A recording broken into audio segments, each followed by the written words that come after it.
towards promotion of peace, harmony, and sustainable developments. We are gathering today for International Women's Day celebration. This day is celebrated on March 8th every year. And this is the day that dedicated to honoring the achievement of women throughout the history and all across the world.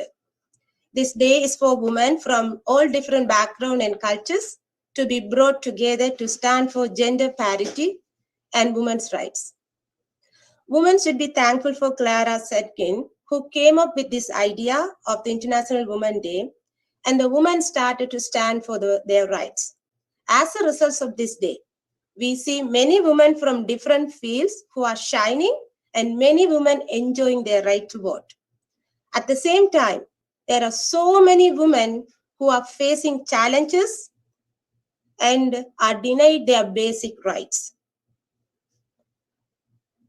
Especially in the present 21st century, many girls are denied basic education. Women need education in order to thrive and be independent. Today, we are going to discuss the topic of engaging women in modern politics and leadership roles.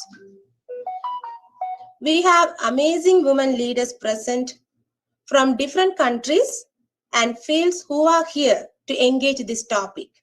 I believe that we are going to have a great time together.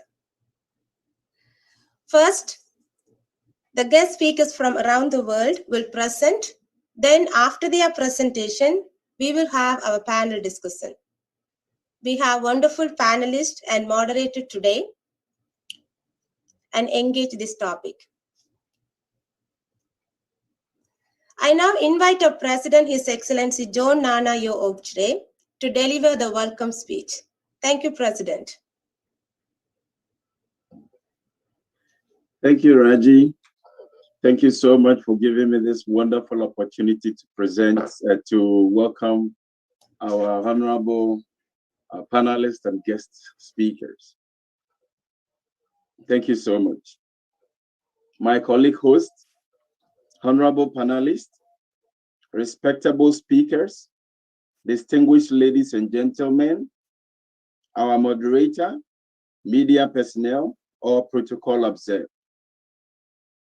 It is my pleasure and with great honor to welcome you all to our online International Women Conference with the agenda of engaging modern women in politics or leadership.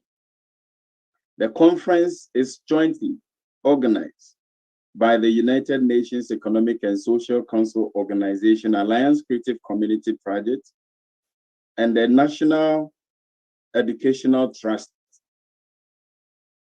by bringing together high-profile and executive women in leadership across the continent to discuss this agenda. As we all know, on the 8th of March 2021 marks the World's International Women's Day with the UN agenda of women in leadership achieving an equal future. I strongly support this idea of women being engaged in modern politics and leadership to bring balance in our societies through leadership. I therefore call upon every participant to stand as an ambassador to campaign on the agenda of women being engaged in modern politics and leadership after this conference. On behalf of the entire ACCP executive members, I once again welcome you all and thank you.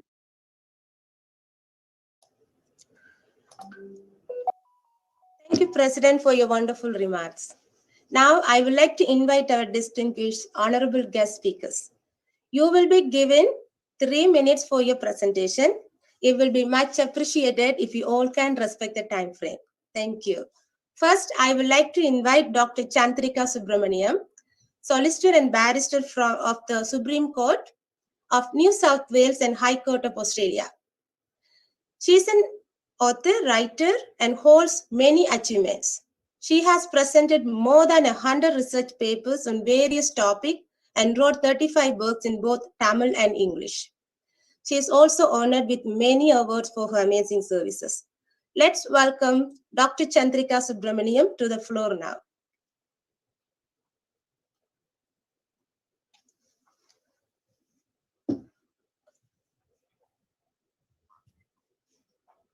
Sorry, ma'am, you are mute.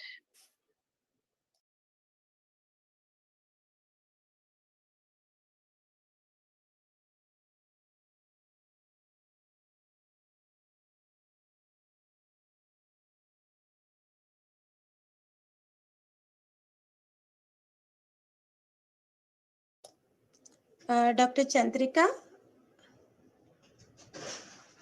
Is she muted? Yes, unmuted. Okay, can you hear me? Because I unmuted. Oh, okay. Now, Okay, go ahead, you. please. Sorry. Okay. Thank you very much for this wonderful opportunity for me to speak on International Women's Day, which recognizes women as women, the achievement of women, and celebrating women. If you agree with me that leadership is about initiating, introducing, and mobilizing change to the world, then we should also agree that we have much to learn from women. Throughout the world, there have been evidences that across societies and cultures, women have set up examples and developed multiple ways of challenging the status quo of voicing their interest, influencing families, workplaces, communities across the globe. We should admit that women power is capable of managing obstacles, finding ingenious pathways to influence and reliable means to sustain themselves. This has given them the capacity of producing energy and spirit, not only during their lifetimes, but also passing them across generations. Sometimes women are finally given a chance to prove themselves. The phenomenon referred as glass skip, where there is a crisis, they are given the opportunity just to sort out the problem, where they break the glass ceiling and come out and prove themselves. Women prove themselves in such situation. Today, we identify and celebrate and support all the leadership quality of women. However, the whole world accepts leadership by women has not been adequately recognized. Let me complete my speech by quoting living examples during COVID crisis. 3 leaders in particular stand out for different reasons. Angela Merkel, Chancellor of Germany, for her decisive decisions. Sanna Marin, Prime Minister of Finland, got the population behind her. Jacinda Ardern, Prime Minister of New Zealand, with blended direction, care, and empathy in her approaches. With this, may I wish every one of you a happy International Women's Day and conclude my speech. Thank you very much. Thank you very much, madam, for your excellent contribution. And we thank you so much for joining us today. We know that it's midnight for you there, and we are really honored by your participation. Now, I'm honored to invite Madam Elil Caroline, International Legal Consultant and Global Goodwill Ambassador from India. She is one of the very few criminal lawyers among women, and a writer, a social activist, and the national president of the World Human Rights Council, India. She is also holding very influential roles in many organizations. She is also honored with many awards for her excellent services to the community. Elil Caroline, I'm very glad to invite you to the floor. Thank you.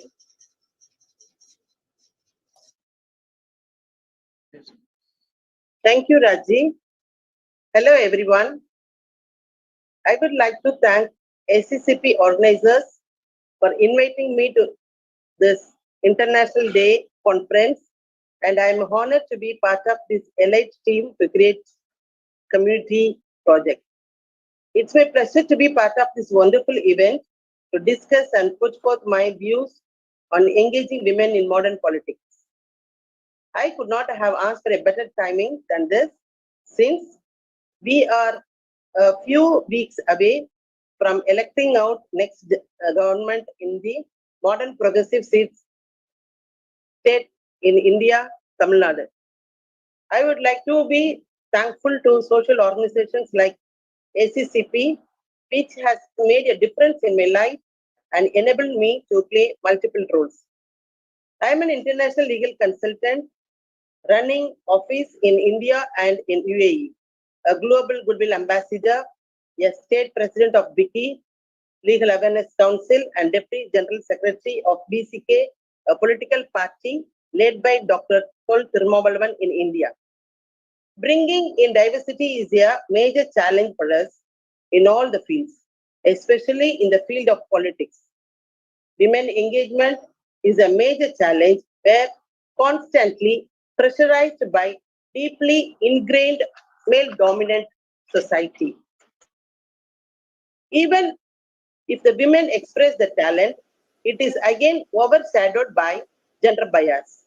However, history has produced great leaders, men and women, who have kept the fuel for women participation in politics.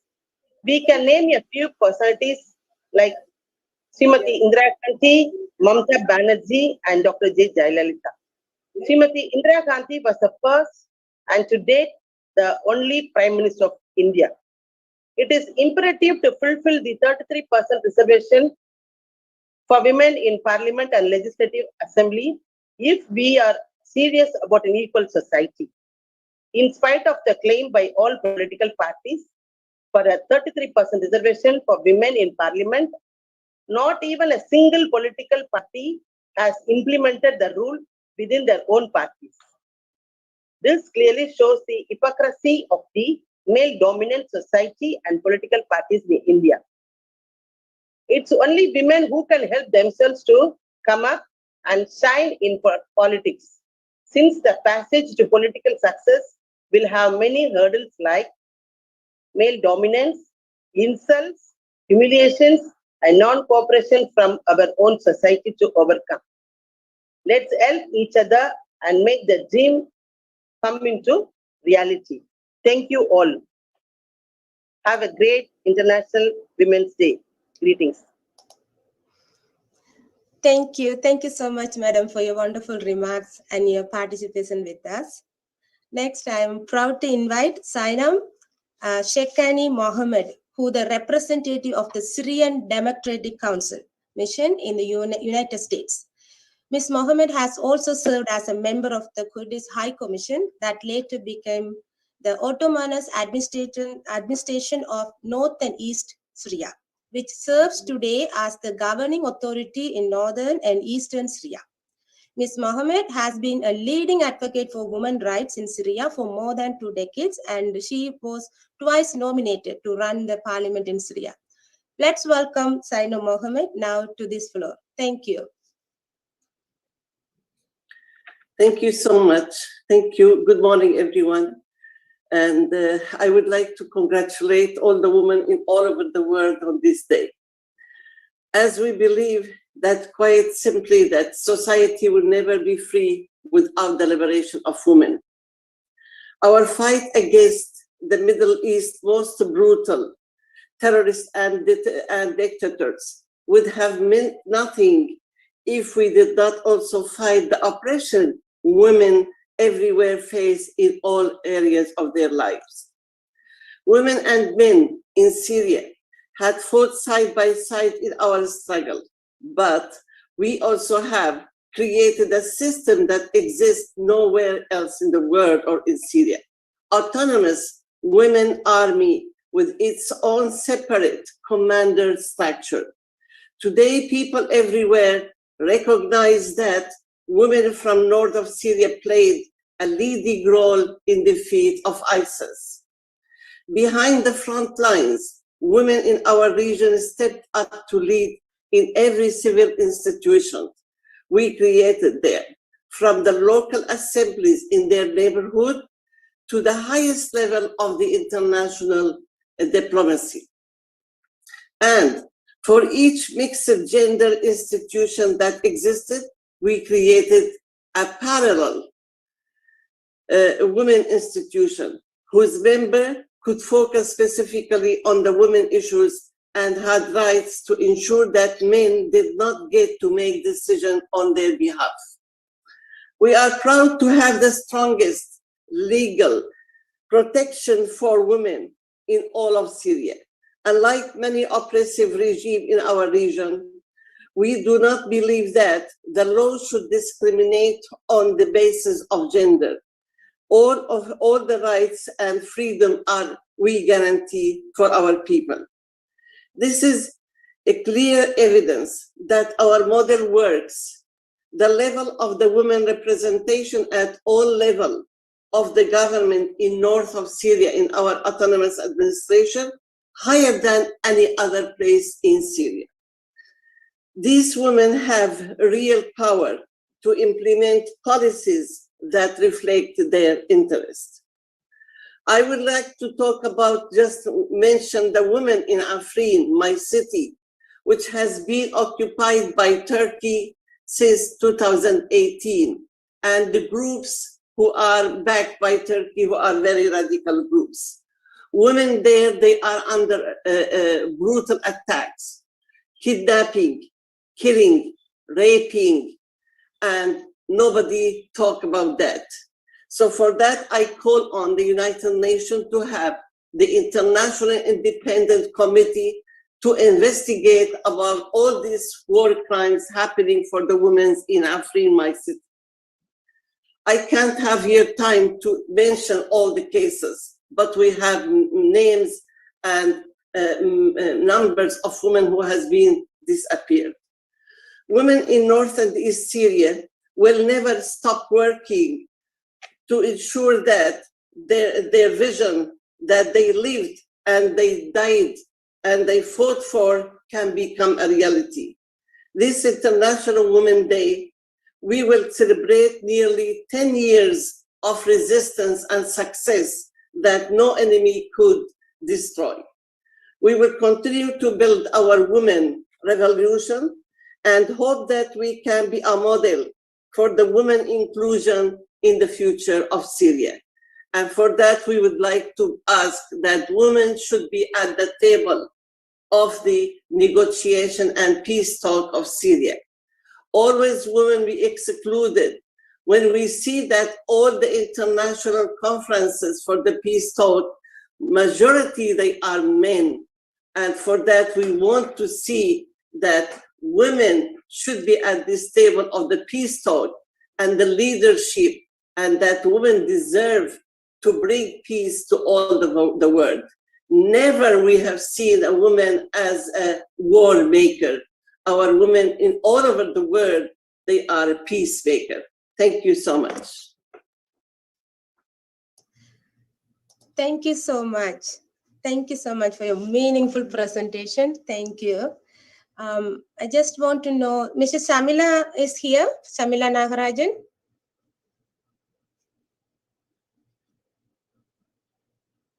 Okay. Amada Muniyandi, are you here now? Like I couldn't see the screen. Shamila is not here. Okay. Other one? Amuda, okay, I'm going to. Amuda's here. So sorry about it. I couldn't see the screen. Amuda Muniyandi is there. Okay, so now I'm going to giving this floor to Amuda Muniyandi. She is the founder and managing director of Big Ideas Consultancy Malaysia. Amuda is a successful businesswoman and passionate and inspiring lives and transforming people because of her dedication, and she is very well known for being honest and about her opinions, being straightforward, forthright, and passionate and developing and gearing people into nurturing future leaders. Amuda Muniyandi, the floor is yours. Thank you. Hi, can everybody hear me? Okay. Good evening, and good evening in my place from Malaysia. I'm from Malaysia, and good morning to everyone else, the other part of the world. Okay, I'm basically I've been into being a successful entrepreneur. So I would say that since 2016, I founded Big Ideas Consultancy. It's being my passion all this while. No doubt, I have a corporate. I've been from a corporate world for past 19 years, and my field of my field of profession would be in HR, human resource management, all this while, and of course, managing people and managing that is part of the work that I do when I was in a corporate world. And then when I impacted into developing and setting up my own company, then that's where I started. I founded Big Ideas Consultancy in 2016, and basically our core vision and is about leading the Malaysian workforce into in their training and human resource consultancy by designing and customizing various training modules and syllabus to upskill and reskill the workforce. Over the past 5 years, we have established the brand and being the reputable training company by servicing and train more than a few hundred trainers, participants, and our utmost focus is mostly on ensuring customer satisfaction and delivering our services. Okay, toward the into the leadership, when you talk about women into leaderships and empowerment. Okay, I'm a very opinionated person where I believe that empowerment starts for women from education, workforce, and leadership. That is the empowerment qualities that every woman should have, and they should be given an opportunity to leverage in all these areas in order for them to empower and lead, and with equality, especially. So on top of that, I believe every woman should have the competencies that should every woman carry with them as be confident. From my own personal experience, I will say interpersonal skills, my own personality, my own confidence, and the way I carry myself. It is what takes me where I am now. And of course, confidence is what is the best tool that every woman should have it as accessory. Then there's nothing else about that. Confidence, and it gives you independency, and it gives you also financial security where you can earn yourself, and every woman can earn, and they don't have to have they don't need to be dependent on anything else, because they can stand on their own legs, they can earn, and they have the confidence and independence to do whatever they want. Okay. There's nothing else. That the only thing that women have to do is to wear their confidence with confidence. Okay. I believe it starts from young. Gender equality starts from every household, where it starts from our parents, and that's where my parents have played a very big role into that. They as a woman, I know that's very important in the sense of being a wife, a mother, and also being in a leadership role when I was in a corporate world, and managing my own company now, where it's given me the liberty to make my own decisions and being independent, and to bring myself wherever I want to go, or to reach my objective and my goals. That's where I am now, and I am the cause and effect of all the choices that I made in my life in where I want to be. Okay, I guess it's time for women to step out of their comfort zone, so that we can create a world where every woman can live comfortably with equal rights. Thank you.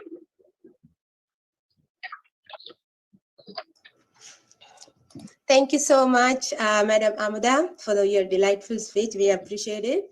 Now, I would like to invite Rohaj Sheko, women's rights activist and journalist from West Kurdistan, Syria. Currently, she is a member of the management committee of the London-based non-profit women's organization, Roj Women's Association. In recent years, Sheko has been a Congress star organized in Rojava, North and East Syria representative, and focused her work on the women's liberation movement. Rohaj Sheko, the floor is yours. Thank you. Thank you for you too, and happy Women's Days to all. First, let me start introducing Congress Star. It is organization in Rojava, North and East Syria, and it organization based on a democratic ecological women's liberation paradigm. Aims for equal participation and representation within the construction of a democratic confederal society based on a communal social life. It organizes itself on the basis of communes, councils, academies, cooperative, and committees. It takes co-chairing system in general organizing and all committees and institutions its base. I just try to explain shortly. They are trying to build free society. On other hand, they are fighting against ISIS. As you know, the Kurdish women started fighting ISIS in Kobani and in Deir ez-Zor. Our aims is to defend ourselves and its will and identity. But in January 2018, Turkey and its allies, such as Syrian militias, began an assault on Afrin canton. This illegal act of aggression was first and foremost intended to change the demographics of region. In addition to an act of ethnic cleansing, the invasion and occupation of Afrin has also been a target attack on women. The women of Afrin had created and implemented some of the most advanced laws, institutions, and policies in the world in order to fight all forms of violence and discrimination against women, and had ensured that women were represented and empowered at all levels of political and military decision-making. Over the course of brutal invasion and occupation, which continues to these days, more than 2/3 of Afrin original population has been displaced. Turkish-backed Syrian National Army groups have committed war crimes and crimes against humanity, targeting women, including rape and forced marriage. More than 200 women and girls whose identity and are now have reportedly been boycotted by arms groups. What's going on Afrin is exactly what happened to Yazidi women in Shanghai. But just the name of the group is different. Because of that, we like a Congress Star and Kurdish Women Movement and Yazidi Women Assembly, we started a campaign to call all women not just women, UN to break their silence, to see what's happening in Afrin and all parts of Kurdistan. And just I will try to do shortly this. Thank you. Thank you. Thank you so much. Thank you so much, Rohaj Sheko, for your beautiful presentation. Next, I'm giving this floor to Evelyn Erivo. She is the Managing Director of Ecoscape Limited in Lagos, Nigeria. Evelyn is very passionate about empowering women to achieve their goals and mentoring younger women. She is a co-leader of a non-profit organization, Transform Our World Nigeria, where the goal is to bring social transformation. She is also a songwriter, a singer, and a speaker. Evelyn, the floor is yours. Thank you.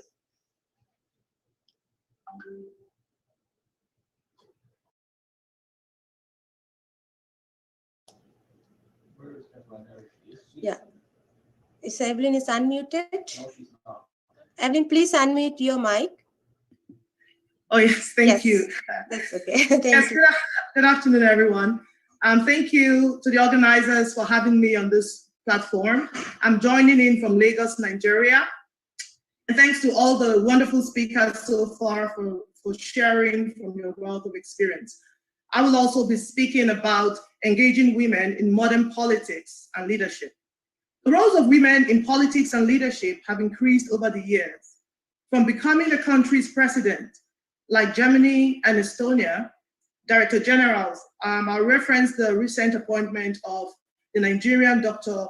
Okonjo-Iweala as the first female World Trade Organization Director General, and CEOs of global organizations in public and private sector, respectively, to leading small businesses and families. Although the statistics vary from country to country, and there is still much work to do in the area of women leadership in politics and private sector, there is reason to celebrate what women have accomplished globally. The Nigerian story of women in leadership is a growing one. In the past, women relegated to the background struggled in many areas, such as family life, work-life balance, entrepreneurship, and especially politics. Today, while still a long way from where we need to be, Nigerian women have risen to the challenge and are occupying many enviable leadership positions. Our world is changing. With the advancement of science and technology, challenges of the pandemic, economic and social needs, it can no longer be business as usual, and we must find creative ways to grow our influence and provide solutions for 21st century challenges. Many world leaders are perplexed, and in some cases paralyzed by the debilitating effect of the pandemic. In a time like this, the message of hope, indeed transforming hope, is both important and necessary for our today and for our future. What is hope? According to Joel Edwards, hope versus cynicism is the key moral and political choice of our time. Hope is a cow in the field after a hurricane. It's a fishing boat after a tsunami. It is providence saying that tomorrow is possible. We must imbibe hope and echo it in our sphere, teach it to the younger generation. As a butterfly goes through the 4 stages of its life cycle, the egg, the caterpillar, and by the time it becomes an adult butterfly, it is fully transformed. Transforming hope is a process that brings true change and lasting impact to the individual and the causes we represent. Women should embrace the transforming stages in our growth and recognize that we are evolving, we are becoming, and let that fill us with hope. In conclusion, the wise book says, now 3 things abide: faith, hope, and love. Therefore, as we move toward a future, we must hold on to our intrinsic values and develop where needed. We must embrace compassion, courage, collaboration, knowledge, hope, and love as essential elements for the modern woman in leadership. Thank you. Thank you so much. Thank you so much, Evelyn, for your wonderful speech. Next, I feel honored inviting Larina Abdulhaik, lecturer, Sabrahamu University of Sri Lanka. Lecturer Larina is a composer, singer, writer, and a translator. She published a number of translated books. She is actively involved in empowering women and has received many awards. She has also created some documentaries, notably Crossing Fires 2006, a program exploring women multiple experiences of war and peace in Sri Lanka. Let's welcome lecturer Larina to this floor. Thank you. Hello, Assalamu alaikum wa rahmatullahi wa barakatuhu. Peace be upon all of you. First of all, I am really happy to join with you all here. I truly believe that women can engage not only in politics and leadership, but also in any field that they wish to pursue in an efficient and enthusiastic manner, because they have such a multitasking ability with a powerful mental strength. But as you all know, there are many obstacles that we women face in our society, especially in the third world societies, in the name of culture, tradition, religion, etc., such as the concepts and ideas which undermine women as a vulnerable second sex, which are established in the mindsets of men and women for decades. Humiliations and condemnations against women who are in public domain, and less opportunities and supports to come forward and contribute in the field of public domain. For example, in Sri Lanka, although there are many Muslim female lawyers who got law degrees in national universities, they are refused and reject to serve as a Qazi judge just because of they are females. But the opportunity is given Muslim males who are retired from public services, although they do not have any background in the field of law. So just because of their biological gender, because they are males, those Muslim males are appointed as Qazi judges. This is a total discrimination. Likewise, there are many discriminations which are very hard obstacles that our females are facing even in this modern century. So to overcome from these kind of obstacles, we have to empower more and more our women and young girls by spreading awareness through the education, art, and other social activities like this kind of conferences, etc. Also, in such efforts, we must join moderate men as well. Even today, we have such a broad-minded and moderate female males here. It's a pleasure, actually. So, in our social activities, we must join moderate men as well, those who are broad-minded and trust the equality and equity of women. Moreover, I would like to request kindly the UN to take much more proper measures to empower women, especially third world women, and make strong platforms to increase and encourage women participation in public domain. Thank you. Thank you so much, Larina, for your meaningful presentation. We really appreciate it. Now we are going to invite Mrs. Sharmila Nagarajan from Singapore. She is the chairperson of Valley Ventures Inc., an international commercial and cultural development forum. She is actively engaged in women empowerment and technology enablement activities, as well as women and children welfare. She is a results-oriented professional with strong government relationship across Singapore, India, Europe, and Australia. Mrs. Sharmila Nagarajan, the floor is yours. Thank you.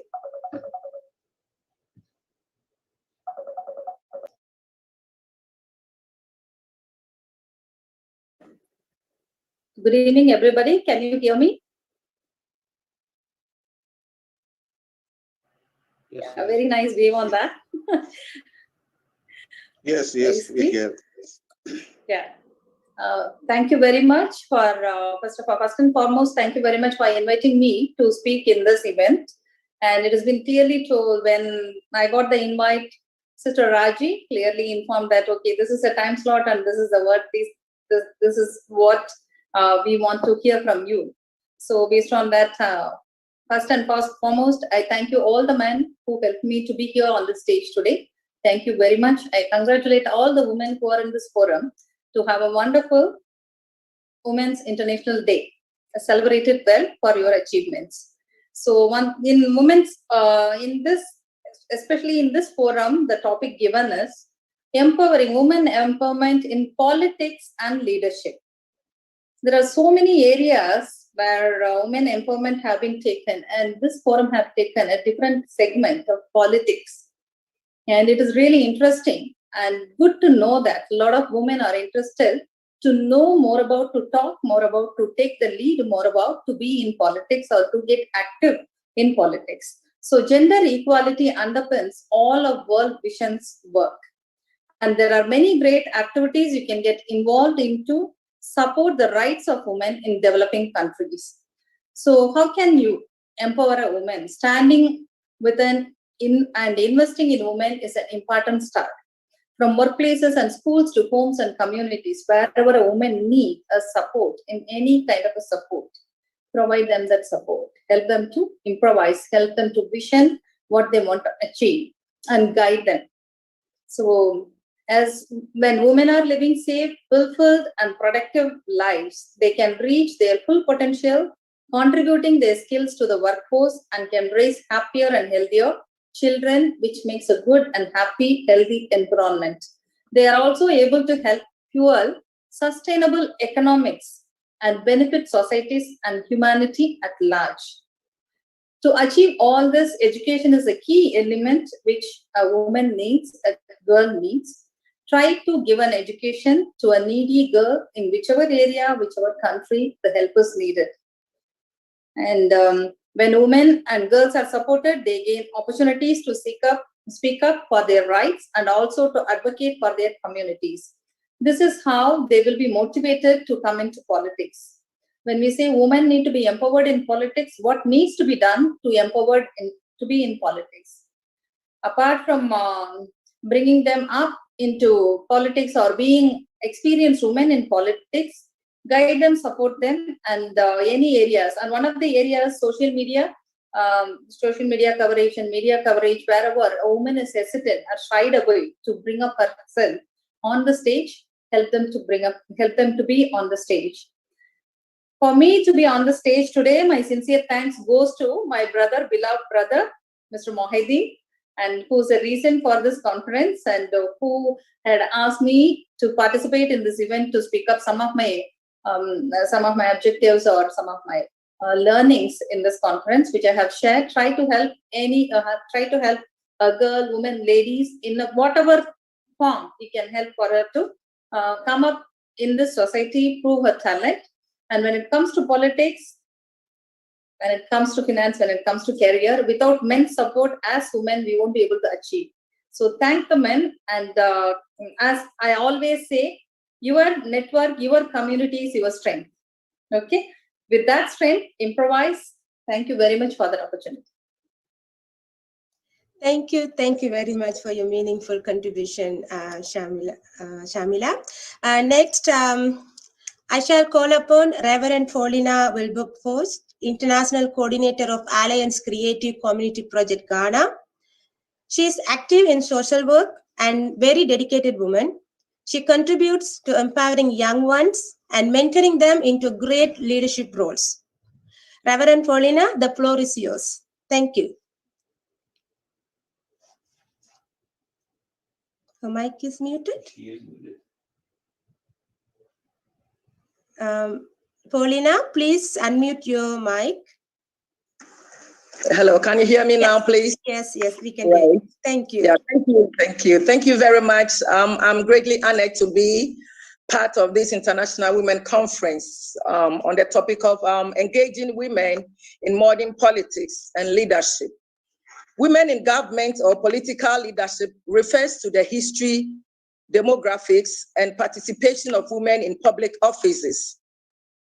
In many countries, women have had inadequate opportunities in social participation, especially in striving for political rights and power in the government and different institutions. The historical tendency still persists, although women are increasingly being elected to be heads of states and governments.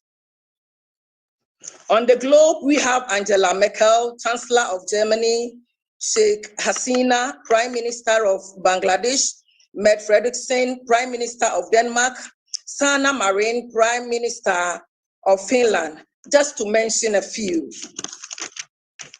As of October 2019, the global participation rate of women in national level parliaments is 24.5%.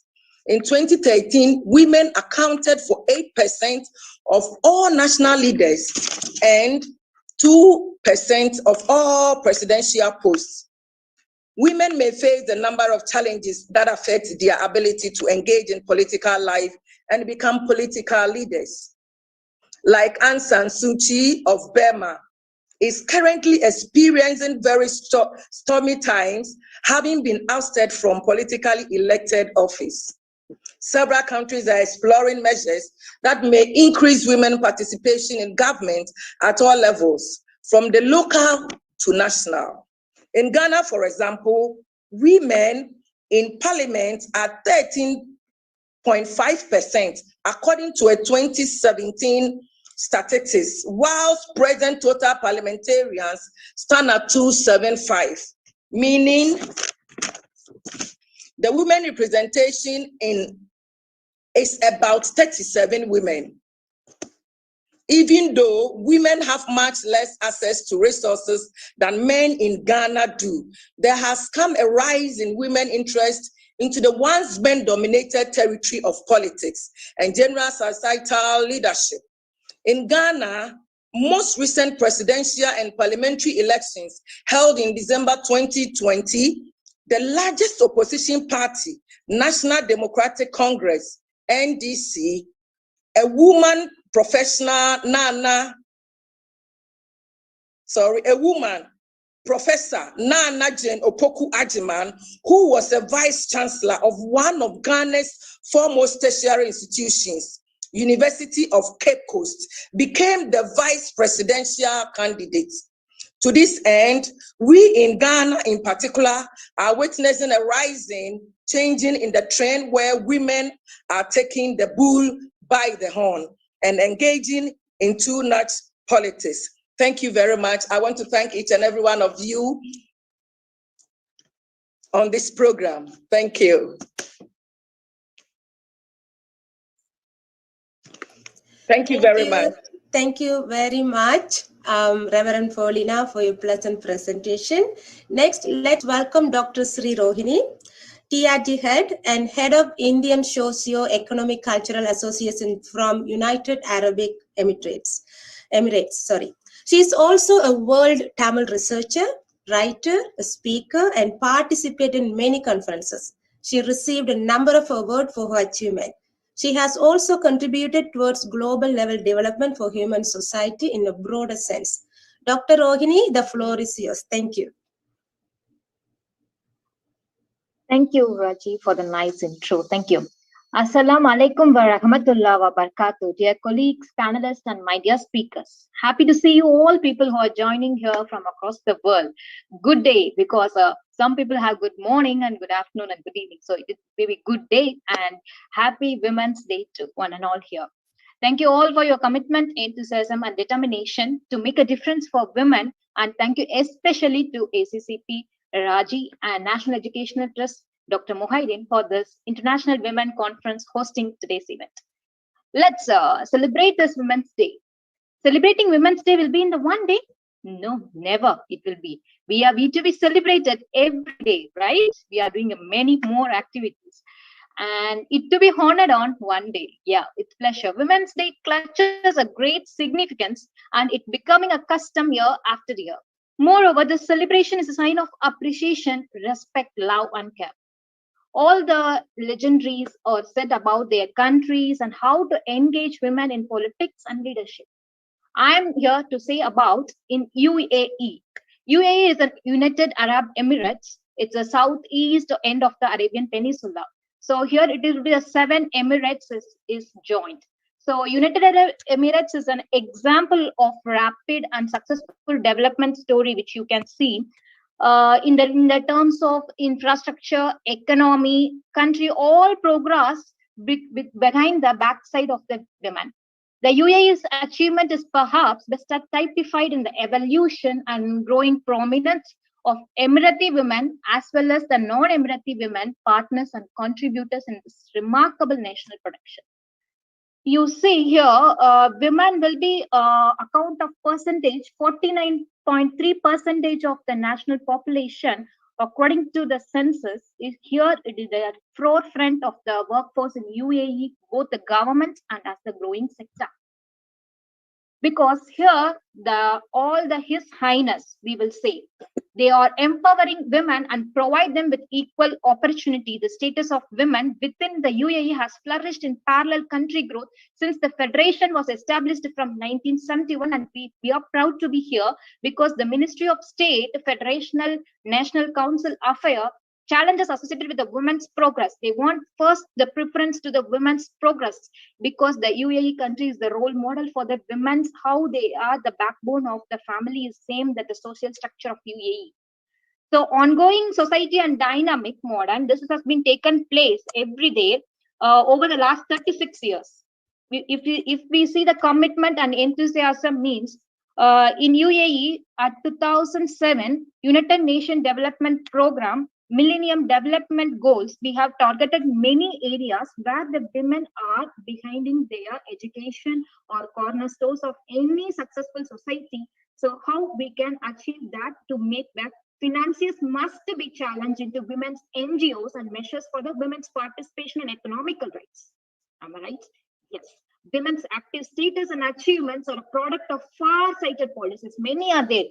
Constitutional and legal protection, equality, social justice, ensuring safety. These are the article with here a legacy of UAE's founding father, Sheikh Zayed bin Sultan Al Nahyan, His Highness, is he made a broader wide view. Women have the right to work every way and to contribute to society like men. Women deserve the right to occupy the high position. He made it very clearly.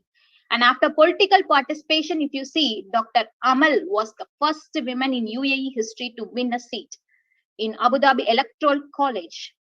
In education level in UAE, is a 60% of education graduate was there. In legislation, UAE became the first country in the Arab region to introduce a mandatory female presence in boardrooms. So many are there, many. We can mention about the 15 Emirati women joined the country's first women firefighting in civil defense. So we are proud to be there. Even the women are increasing day by day by day. So women's UAE women's representation in Sheikh Khalifa bin Zayed Al Nahyan Director of 22.5%. So there will be 9 female ministers, 20% of women representation, one of the highest in parliament bodies. So how it is growing in the General Women Union leaders. In female diplomatic representations, if you see, they are making the hierarchy in the diplomatic corps where it is the positions and the missions abroad. They are making the women analyzers and making all the ambassadors, 7 female ambassadors from UAE, ambassador to Spain, Hong Kong, Libya, Denmark, Finland, Brazil, and permanent representative to the UN, we will say His Highness Lana Nasibia. So in UAE, it is a foremost role model for the women to how they can go the pioneer federal union. Then it is an international ranking too. So last and foremost, I will say, in the partnership with all the women, each and every, she is the leader. She is for she. So we can join our hand to do that, to contribute to the making of economic, human, and social economic. Together we will protect, together we will foster, and together. So only thing you want to remember that we can use the quote of Hillary Clinton, human rights are women's rights, women's rights are the human's rights. Am I right? So thank you all. So in Arabic, we will say, Tafakar Bikuni a Mirati Lamari. Shukran. Thank you, ladies and gentlemen, for the great time. Thank you. Thank you so much, Dr. Rohini, for the amazing speech. Now, I would like to invite Subhatra Rajendran, founder of Varun Aditya Foundation, Congo, Central Africa. Subha is a scientist, engineer, social activist, and has received a number of awards for her achievements. She is very passionate and dedicated, contributing for women empowerment programs and supporting them in many ways. I am honored to welcome Subhatra Rajendran to the floor now. Thank you.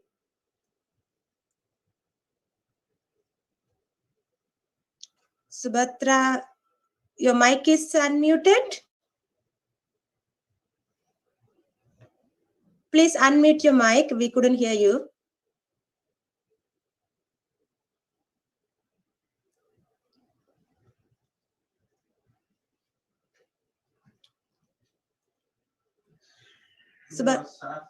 Subhatra. No, Subhatra. Subha?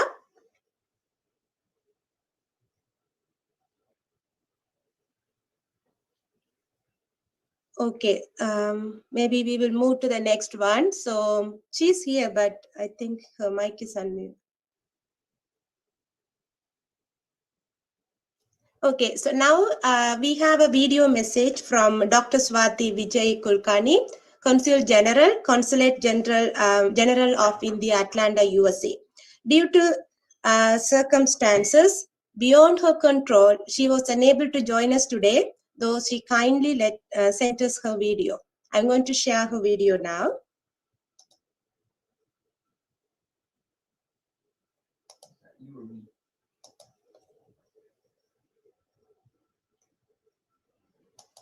My warm greetings to all on this special occasion of celebration of International Women's Day.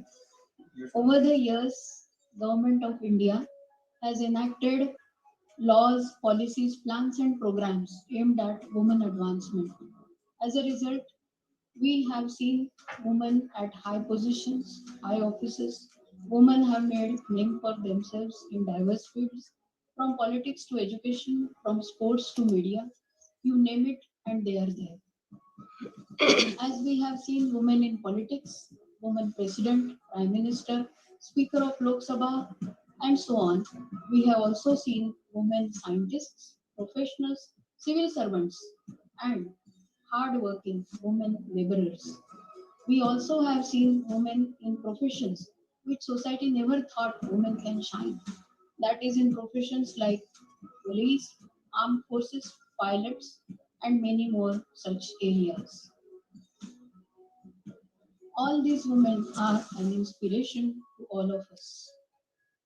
Just to give you some statistics, following 2019 elections, the 17th Lok Sabha saw highest ever representation of women at 14.3%.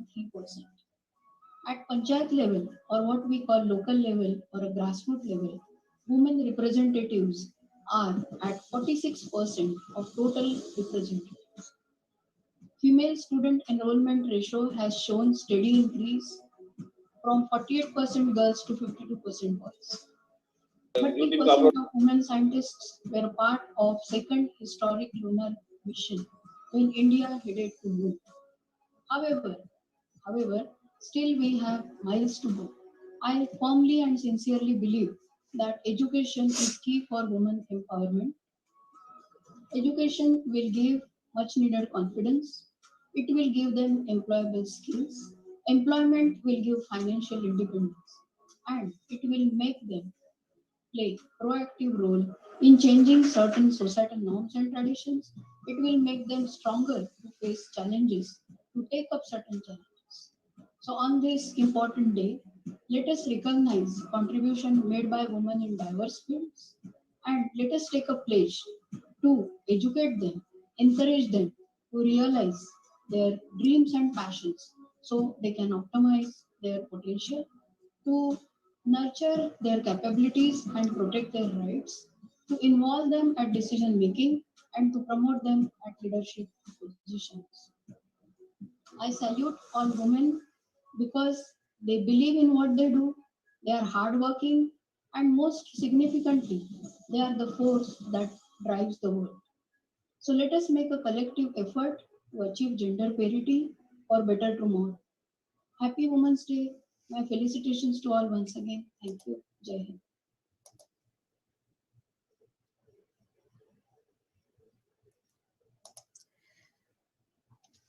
We appreciate the commitment and the time Dr. Kulkarni put in to prepare this video for us. Now, we are going to moving into our panel discussion. We have some amazing panelists with us today from many different fields. They are a group of very passionate, dedicated women who are sacrificially working to bring changes in other women's lives. At the end of this panel discussion, there will be a question and answer period.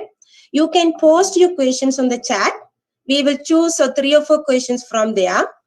Let us welcome Anne Aryadasa, the moderator, to lead this panel discussion now. Thank you, Anne. Hi, everyone. How are you guys doing? Everybody's on mute. I guess our panelists can unmute themselves. Wow, what a wonderful, powerful lineup of speakers. Happy International Women's Day to each and every one of you. Thank you so much for joining us from different parts of the world, from different time zones. The theme of this year's International Women's Day is Choose to Challenge. Challenging the norms of gender inequality and biases can only make our world more inclusive and makes for a progressive future. I'd also like to thank ACCP for including me in this event as a moderator. I am proud to introduce our panelists who choose to challenge the system we live in, making this world a better place in their own way. Please help me welcome Sumusati. Sumusati, you can wave a little hi so our audience can know who you are. She's joining us from Canada. Sumusati is a vice chair for the Canadian Union of Public Employees and represents approximately 1,100 public servants to create safe workplaces. She also has over 11 years of government frontline casework experience, helping individuals and families facing multiple barriers, including mental illness, addiction, unemployment, and homelessness. Through her anti-racism and anti-oppressive work, Sumusati hopes to create equitable spaces for racialized people. Her documentary, which centers around the resilience of women impacted by the civil war in Sri Lanka, is currently in post-production. Next, I have Deidre McConnell. Deidre McConnell, go ahead, wave a little hi for everyone. Joining us from the UK, Deidre is a director of International Program of Tamil Center for Human Rights. Deidre has been participating in the UN Human Rights Forum since 1997, and her work has been shared in various international conferences related to human rights, children, and women. The author of Tamil People's Right to Self-Determination has gone on fact-finding missions to the north and east of Sri Lanka during the armed conflict and has written articles on the genocide of Tamils in Sri Lanka. Next, we have Mariam Wahida joining us from all the way from beautiful Maldives. She's the president of the Broadcasting Commission in the Maldives. For the last 25 years, Mariam practiced in the field of development planning and journalism. A familiar face to the people of Maldives, she also mentored budding journalists and served as the ambassador of Blind and Visually Impaired Society of Maldives. In addition to being the president of the Broadcasting Commission, she's currently the honorary council of Sweden in Maldives. We have Margaret Owen. She seems quite popular in our chat today, joining us from the UK. She's a barrister specializing in women's human rights and president of Widows for Peace. She has previously worked as an immigration and asylum lawyer, as head of the Law and Policy Division of International Planned Parenthood Federation and as a consultant to various UN organizations. Following the death of her husband, she became acutely aware of the plight of widows overseas. She founded the first international organizations to address human rights issues in the context of widowhood, and is now, as I mentioned, is the president of Widows for Peace Through Democracy, which is an umbrella organization for many other partner organizations across the world. And last but not least, I'm happy to introduce Kelly Flynn. She's responsible for strategic peace programming, protection, and ceasefire interventions. Kelly has more than 17 years of experience working overseas in development, humanitarian, and peace processes. She's an advocate for gender inclusion initiatives in complex conflict emergencies and political process in countries such as Congo, Uganda, Burundi, Kenya, Sri Lanka, East Timor, Southern Philippines, and Myanmar. She was stationed in Myanmar for 8 years, working on the ground to direct resources and technical support to the Myanmar nationally led peace process, but due to COVID-19, she relocated to her hometown in British Columbia, Canada. And those are the panelists, everyone. To set the discussion, I'd like to call each of the panelists to provide their 5-minute presentation. Just a few housekeeping items before we begin. If any of the other participants in this audience in this Zoom have any questions during the conversation, please go ahead and write them in the chat for us to later visit during the Q&A portion of the event. So let's start with, I call upon Sumu Sathi to do her presentation. Thank you, Anne.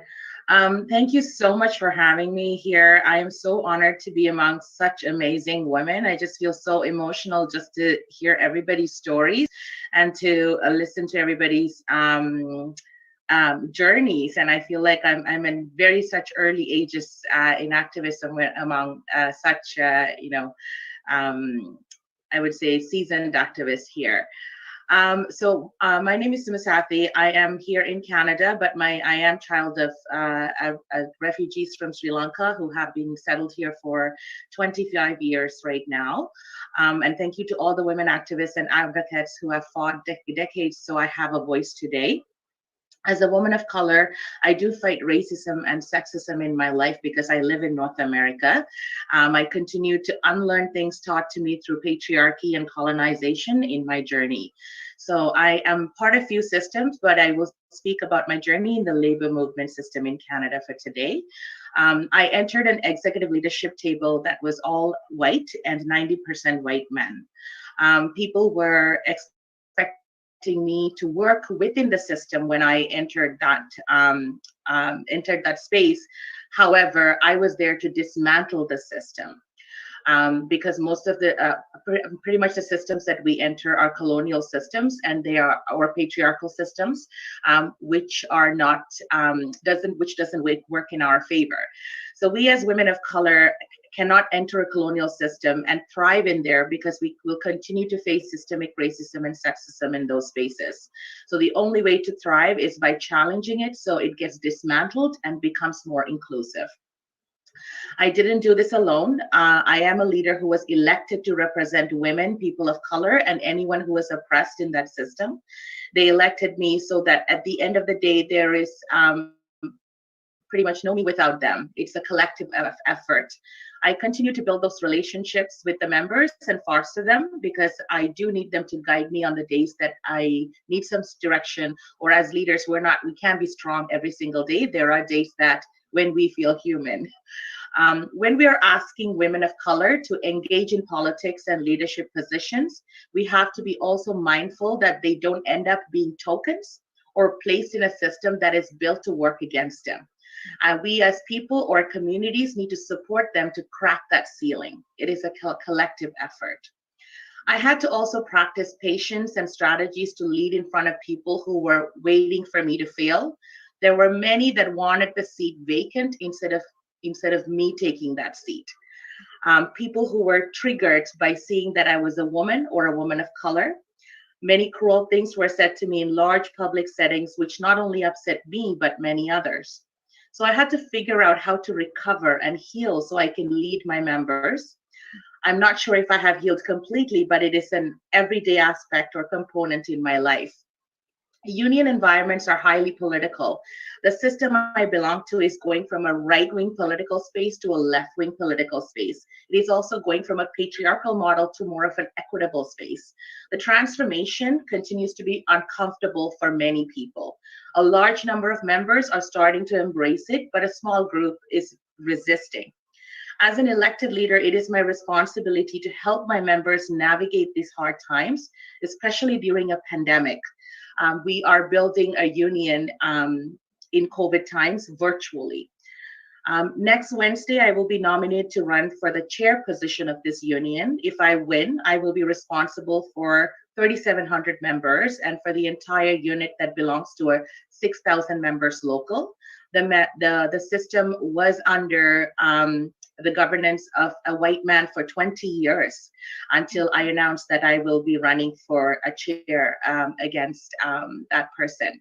So in these political settings, building solidarity with the unions is important. That means organizing your members and showing up to protest when other workers are fighting against oppressive systems.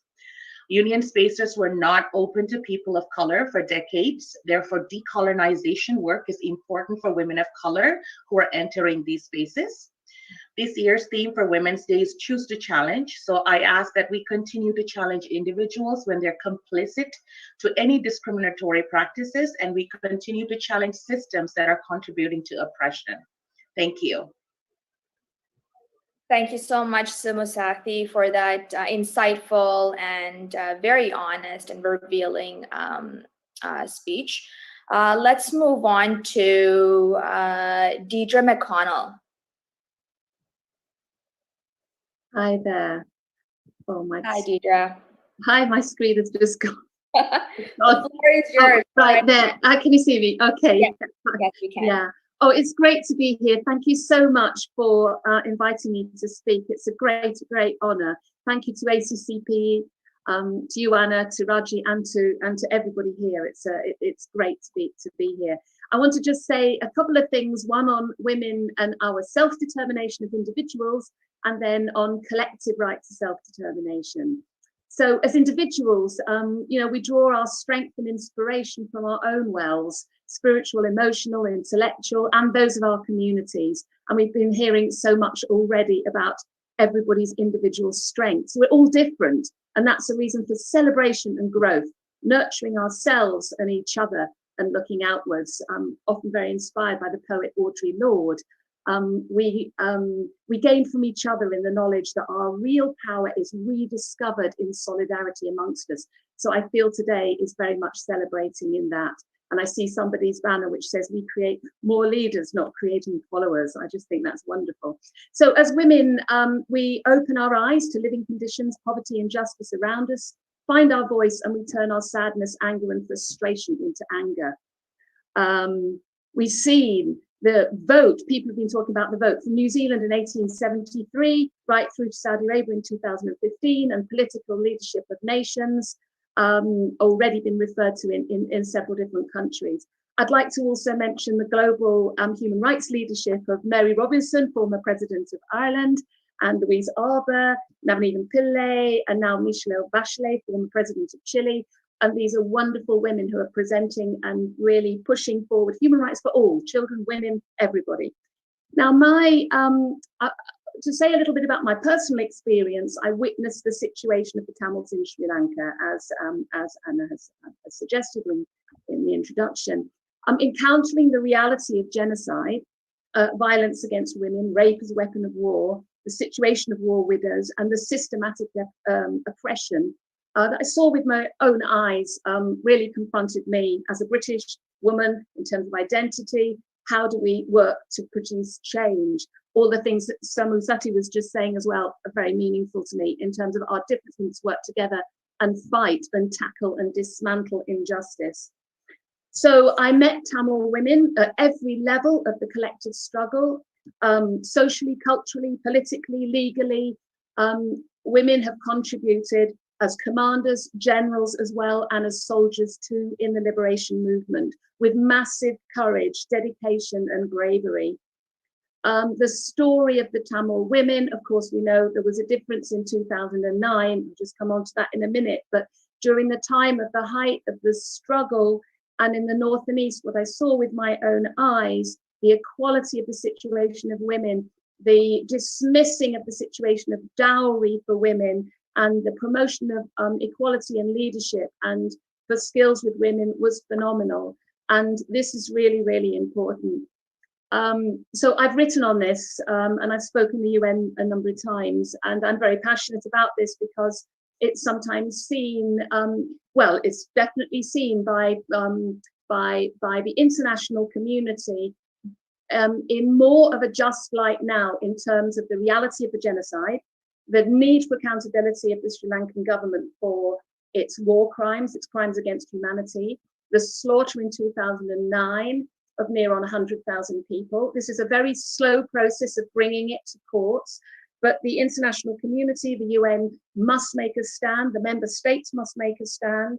One of the hopeful things is that over the years, over the decades, the documentation has been very extensive in terms of all the treaty bodies within the UN, and the Office of the High Commissioner's report is very, very detailed and really enunciates the need for the war crimes and the crimes against humanity to be made accountable by the Sri Lankan government. The 4 pillars of colonization, Buddhicization, Sinhalization, and militarization of the north and east of the island of Sri Lanka continues to be horrific. People think it's a post-war period, but it's not a peace. It's not a peace without a massive oppression that, of course, has been there for 70 years. So this is a long struggle, but the women have been exemplary. Tamil women are absolutely amazing, and their ability to represent themselves and to also disclose the effects of the rape as a weapon of war is a very, very extreme experience. And there are many, many cases, but women have had the courage to stand out and to write about their experience, tell their experience. And that's why the material is all there. Unfortunately, there is massive denial on the part of the Sri Lankan government. And it's very interesting to look at the 10 stages of genocide, because it's not a linear progression from stage 1 to stage 10. Denial is stage 10. But you can have, it's actually a circular evolution. So I've written about that because it's the mechanism of it is very subtle, very calculated, very systematic. And so many people become bamboozled or lulled into thinking that it doesn't exist, that it's an extreme position of Tamils, but it isn't, it exists. And it had existed long before the armed struggle was born. And there were 30 years of non-violent, persistent demonstrations that were met with brutal military force against the Tamils. And that was leading up to the early 80s, the end of the 70s.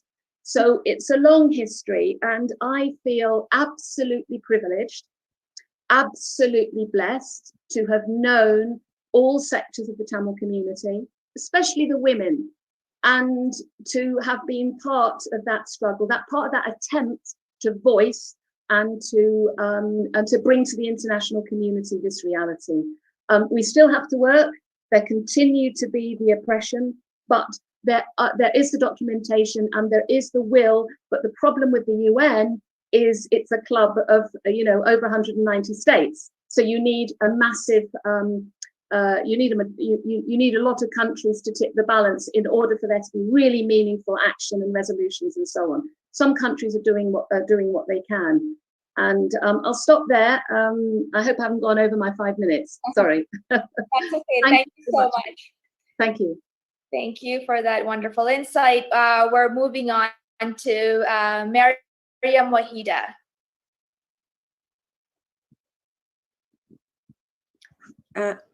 Mariam, can you unmute yourself? Sorry about that. Thank you, Anne. Sorry about that.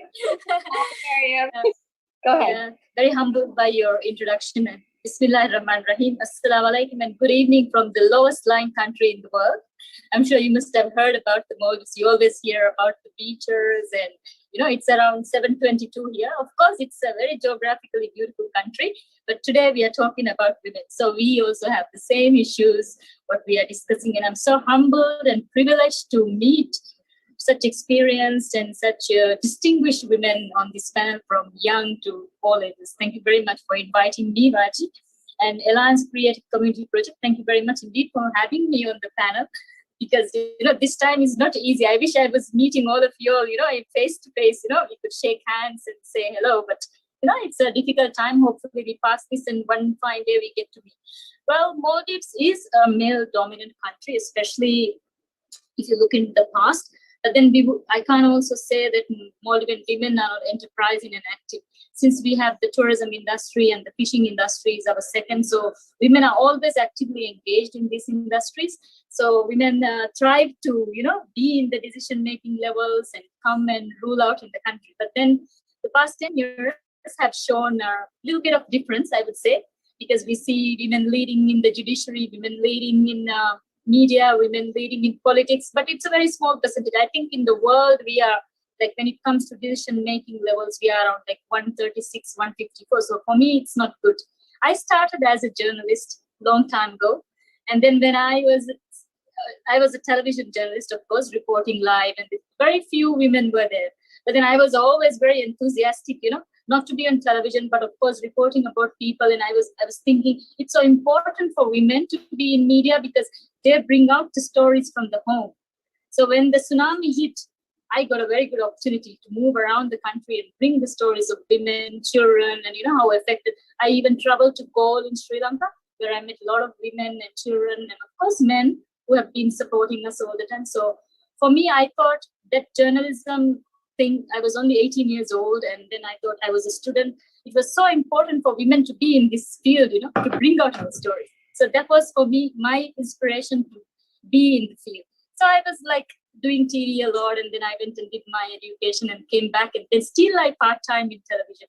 But since I specialized in economics and development, I used to be more interested in the planning side. So when I went to the government to work for 11 years, there also I found that women had a difficulty to come in the management level and in the civil service, like women rule here. But then when it wants to come up to the decision level, there's always a second thought. So there I found a lot of things. And then during those development work, I also found out that, okay, we are blessed, we have everything around. But then there are a category called special needs, where I moved on to plan. And there are women around in these categories who also need to come up. So that was my area of work for a very long time. And then, of course, now I'm the Broadcasting Commission's president. That was also a very tough journey. When I first applied for the job, I was rejected. From the parliament also, I was rejected. Though I got the fullest marks, I was rejected. Second time I tried. This term. Second time I won it through marks and through interviews. So, here also to climbing up is a little bit difficult, but then with this political revolution, we see a lot of women holding, like around 5-6 of them are in 80 of them parliament members. In the cabinet, there are around 3 to 4 ministers among 17 of them. So slowly Maldives is moving on, but with this political revolution, we see a lot of people in the decision-making level trying to make it up. So this is also just a normal country where women, of course, have their own privileges, but mostly there are many, many disadvantages for them to come up. So I think this country also needs to do a lot of work for the women, especially for the development of women, and especially holding their posts in development and also in decision-making levels. We need to do a lot of work. So I think I should stop there and give it to the rest of the panel. Thank you very much. Hello from Maldives again. Thank you for sharing your experience. We are now going to move on to Margaret Owen. Hello, everyone. Can you hear me? Yes. You are all absolutely incredible. I can hardly speak after all of you because you've just been absolutely amazing. And thank you, ACCP, for inviting me here. And Dee and Sinam and all of you who spoke about Tamils, who spoke about the Kurds, who spoke about Yazidis. I too was in Sri Lanka in 2009. when the conflict ended. And I'm absolutely appalled. And Dee, you are the first person today to talk about the widows. Look at Sri Lanka. There are over 100,000 Tamil widows. There are more than 30,000 half widows, the wives of the missing. They don't even know what is the fate of their husbands. And all over the world, wherever there's conflict, there are widows and half widows. Look at what's happening in Kashmir today. Many, many, many widows and half widows. And rape, as you've all said, is a weapon of war. And what happens in war? It's men who make war. It's men who decide to sell arms to authoritarian regimes that actually target women and use rape as a weapon of war. And I'm thrilled to see my dear, dear friend Sinam, who I last met physically in Washington, where she wept because her family comes from Afrin. Her family home for centuries became the headquarters of ISIS. And I am in the UK, and my government is actually selling arms to Turkey and giving it military training when Turkey is doing terrible things to women in its own country. Look at all the women in prison, Leyla Guven, even Erin Keskin, who's a human rights lawyer, not even a Kurd. All these women who are sexually abused and targeted by Turkey everywhere. And yet there is silence. And I'm upset, Dee. I had a speech to make and I'm not making it, I'm speaking. I'm terribly upset, Dee, because in that whole UN report in which they're asking for an independent UN investigation to war crimes in Sri Lanka, even that looks written by men. There's no mention of the women. And wherever we have war and we talk about peace, and we've got UN Security Council Resolution 1325, if there are some women at the peace tables, they're not the widows. And yet it's the widows who are the survivors of conflict, the survivors of genocide, whose testimonies are crucial if we can ever make these people responsible for war crimes and crimes against humanity. It's their testimonies that are absolutely crucial. But really, what is scandalous to me, and I am a human rights lawyer, and I never thought about widows until 30 years ago, my husband died, and I was teaching judicial administration to Commonwealth magistrates, and one from Malawi had a sick baby, and I invited his wife and baby to come to England to get treated. And the first thing she said to me when she walked into my living room in my London house, before she even sat down, "You mean your husband's brothers let you stay here and keep all these things?"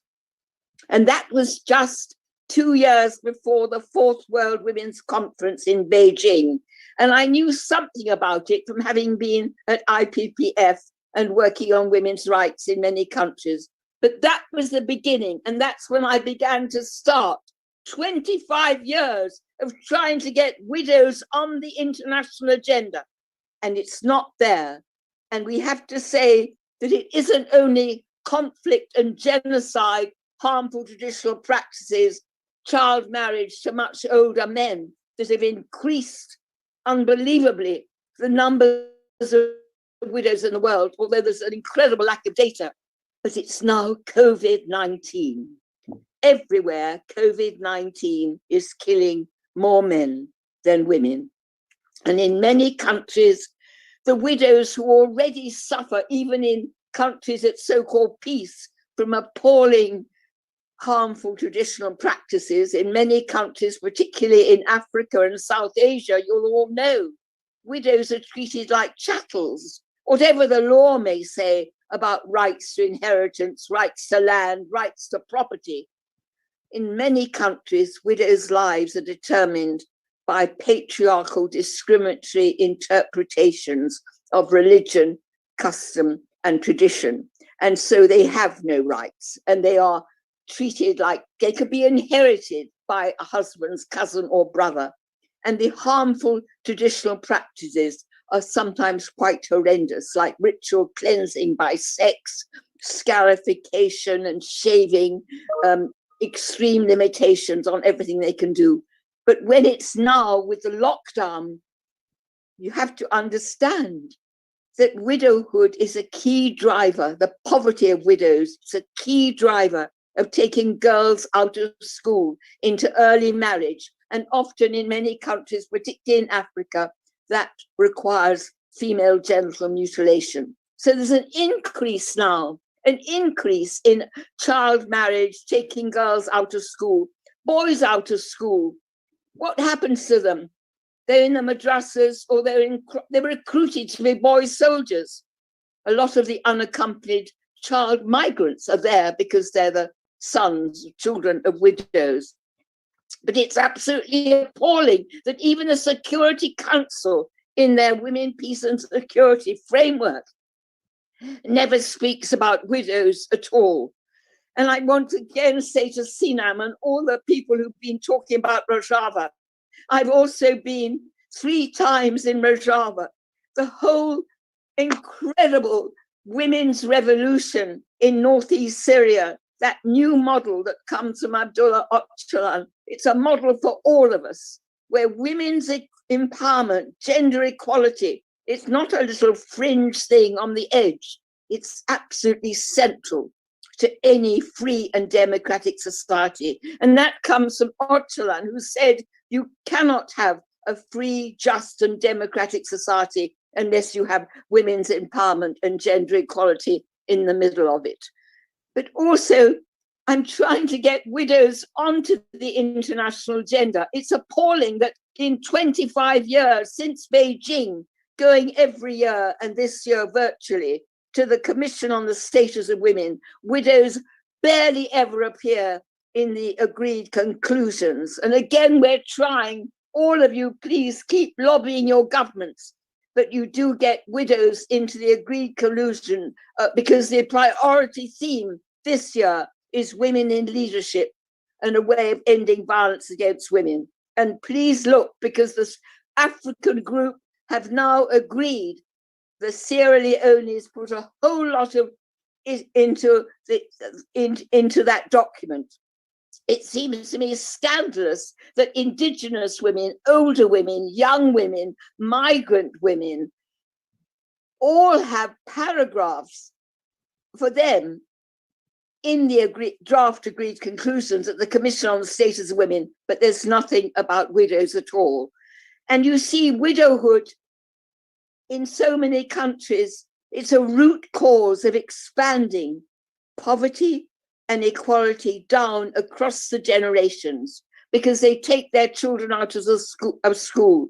So that makes the country more unstable, and that poverty and inequality actually is a fuel for future conflicts. And so it's terribly important that widows are supported to form their own associations and actually be represented in all sorts of key decision-making bodies, such as peace accords, constitutional reform, law reform. And I do beg all of you to ensure that widows' voices are heard at every level, and that somehow widows are given the capacity training so that they can articulate their needs and actually describe their roles. But please don't anyone let you, we have to dispel the myths that widows are mainly old people, because many widows are children. They're married off when they're small children. Some widows have been widows all their lives. But also it's important not to see widows exclusively as victims of violence, but to actually recognize and support their key social economic roles, not just as sole parents of children and looking after other people and dependents in their families, but also because they're farmers, market people, they're working on the land, and yet often they have no rights to land. And also, before I finish, because I haven't even looking at my watch, remember also that many, many widows and half widows and their children.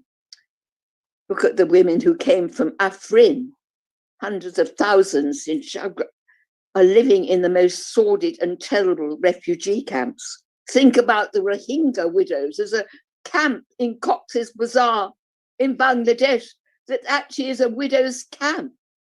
Even in Al-Hol in Syria, the Kurds can't and shouldn't. The Kurds cannot take responsibility for all these jihadis who are now one of those women who are there with their children, went to Syria to kill or to torture. Many of them were seduced, were misled, regret it. And it's really incumbent on all our countries, where there are our own people in those camps, that we bring them back and they face justice or rehabilitation in our own countries. Because that is, I'm appalled that my own country, the Supreme Court last week, refused to allow Shamima Begum to come back and have a right to justice. She's still left there. She left this country when she was 15 years old, and I think this is an appalling backdrop. Also, I have to say that we are all responsible in the West as well.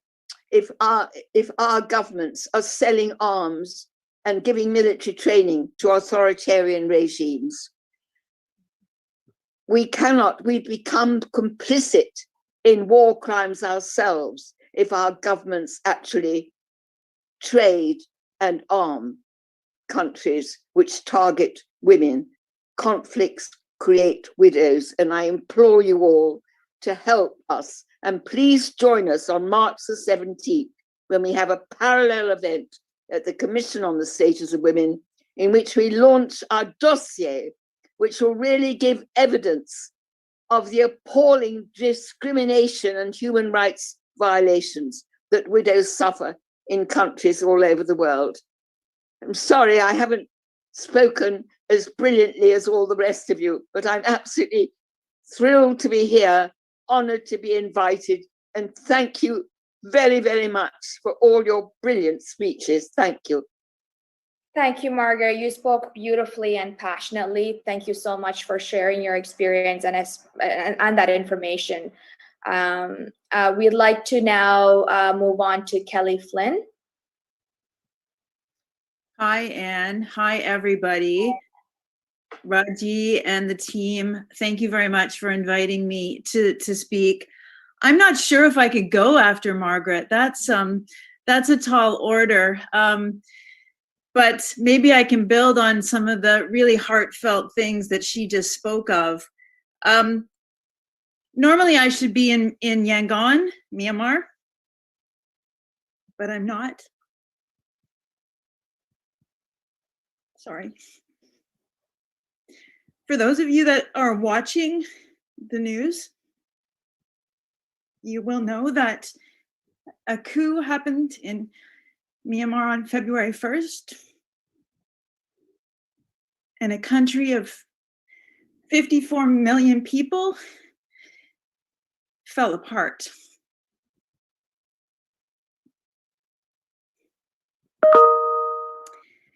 "56 innocent civilians have been killed in less than 5 weeks. Over 2,500 have been detained, where their whereabouts have not been confirmed, and they have not received legal access to legal assistance. There remains over 1 million stateless, undocumented Rohingya outside of Myanmar, and equal to more or less another 1 million inside Myanmar who face discrimination, conflict, and uncertainty in an uncharted, unpolitical, known future without no sense of legal documentation. Myanmar is a country where 52% of the population are women. And currently, right now, I would say approximately 45% of the protesters on the streets around the country are women. And they go out there with longies, sarongs, plastic hard hats to defend democracy in their country. Myanmar has amazing diversity, over 135 recognized ethnic groups, but hundreds of subgroups and sub-linguistical groups. There are over 21 in the country and hundreds of armed militia. This is a very complicated country. It borders 5 other countries in the region, one being China, obviously, and the other being India. They are sandwiched between what I call political impossibility. This is by and large, this is a Buddhist-dominated country, but with many religious ethnic minorities. And this is a country where under religious law, as well as union level law, constitutional law, that a male monk of age 6 will hold more rights than a female monk at age 80. And that is the state of affairs. I take the opportunity right now, I'm not going to talk about my role and how I got here as a woman, but I'd like to take the opportunity to speak about Myanmar and the women there that face the impossible with amazing bravery. Aung San Suu Kyi was mentioned earlier by another speaker. And I'm conflicted over the leadership of this woman in this country. And I speak for myself here, not anybody else or affiliates to who I work with. But because you have a female leader in a country does not mean that gender rights and equality are guaranteed, nor are they protected. Aung San Suu Kyi was democratically elected in 2015 and had held office of the state councilor for 5 years. And she did nothing legally to reform any laws that protect women as civilians in Myanmar, from data security to telecommunications laws, to banking laws, to land tenure and land restitution laws. She was ousted on February 1st in a contestation of the elections in November by the Burmese military, referred to as the Tatmadaw. But her role as state councilor prior to the coup should be discussed and be under review in terms of what she has done or not done for the women of Myanmar. I wanted to speak a little bit to this morning, or actually it's my morning for many of you, it's the evening, around women, peace and security in Myanmar. A peace process in Myanmar started 10 years ago officially, and the state of women's participation in that process has been deplorable. In terms of its upkeep to the international standards of 30% women participation, meaningful participation, Myanmar has merely come close to scratching 17% of meeting that international standard. In terms of women's roles in the peace process, the conflict in Myanmar, or the conflicts in Myanmar, have been highly masculine. They've been asymmetrical, and that has been transferred into the peace process itself, where the meaningful role of women has been diminished to being masters of ceremonies, moderators, and basically women on the arms of male representatives at social events and high-level dinners. In terms of a way forward for increasing women, peace and security, and all that is embodied in UN Resolution 1325, I have a few points I'd like to stress, and then maybe come to the discussion later. There needs to be extreme accountability to holding people accountable to committing to bringing women to the table in a meaningful way. Organizations, the diplomatic community, international aid, etc., all need to look at themselves internally and practice internal commitment to women's representation, and then practice and outreach that in external environments, of political environments. There needs to be dedicated resources, consistent strategic and technical support to women to bring them to a level of confidence that can have them sit at the top table with men and not feel they have to always be defending why they earn a seat there and why they should be there. We need to end the silos that make gender and women's participation an afterthought, something that's out there in the far corner that we never think about until after it's done, or when there's an issue and we realize maybe it would have been important to have a woman involved or the voices of women, and it becomes an afterthought and a correction. We need to look at gender mainstreaming, not as something that's thematic, but something that is essential, it's critical, and it's central to all that we plan, we strategize, and we implement. We need to end the silos of making women and women's rights a one-day event on the calendar of 365 days. And then we all go back to our lives and not think that anything that we talked about here or on Monday is being important. And that needs to happen in politics, and particularly for me, in my opinion, in the transition of peace and peace process. We need what I call a smart track 2, which means that we move women from peace building and social work initiatives into meaningful peacemaking, negotiations, and moderation of conflict management.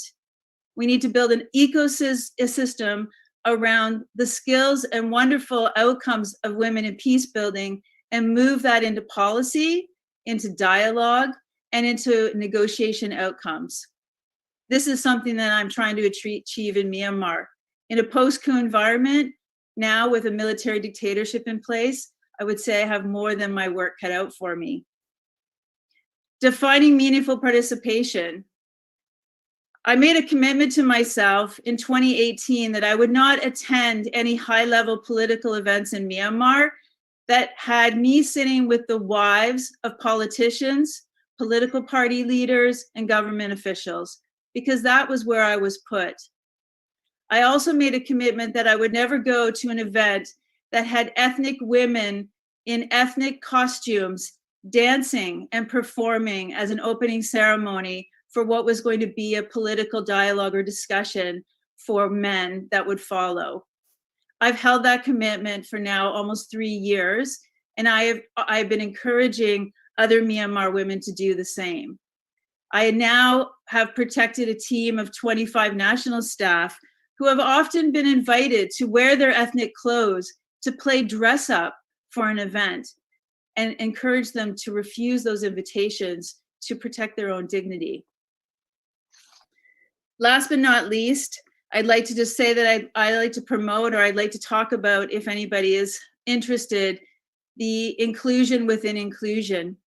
And what I mean by this is bringing intergroups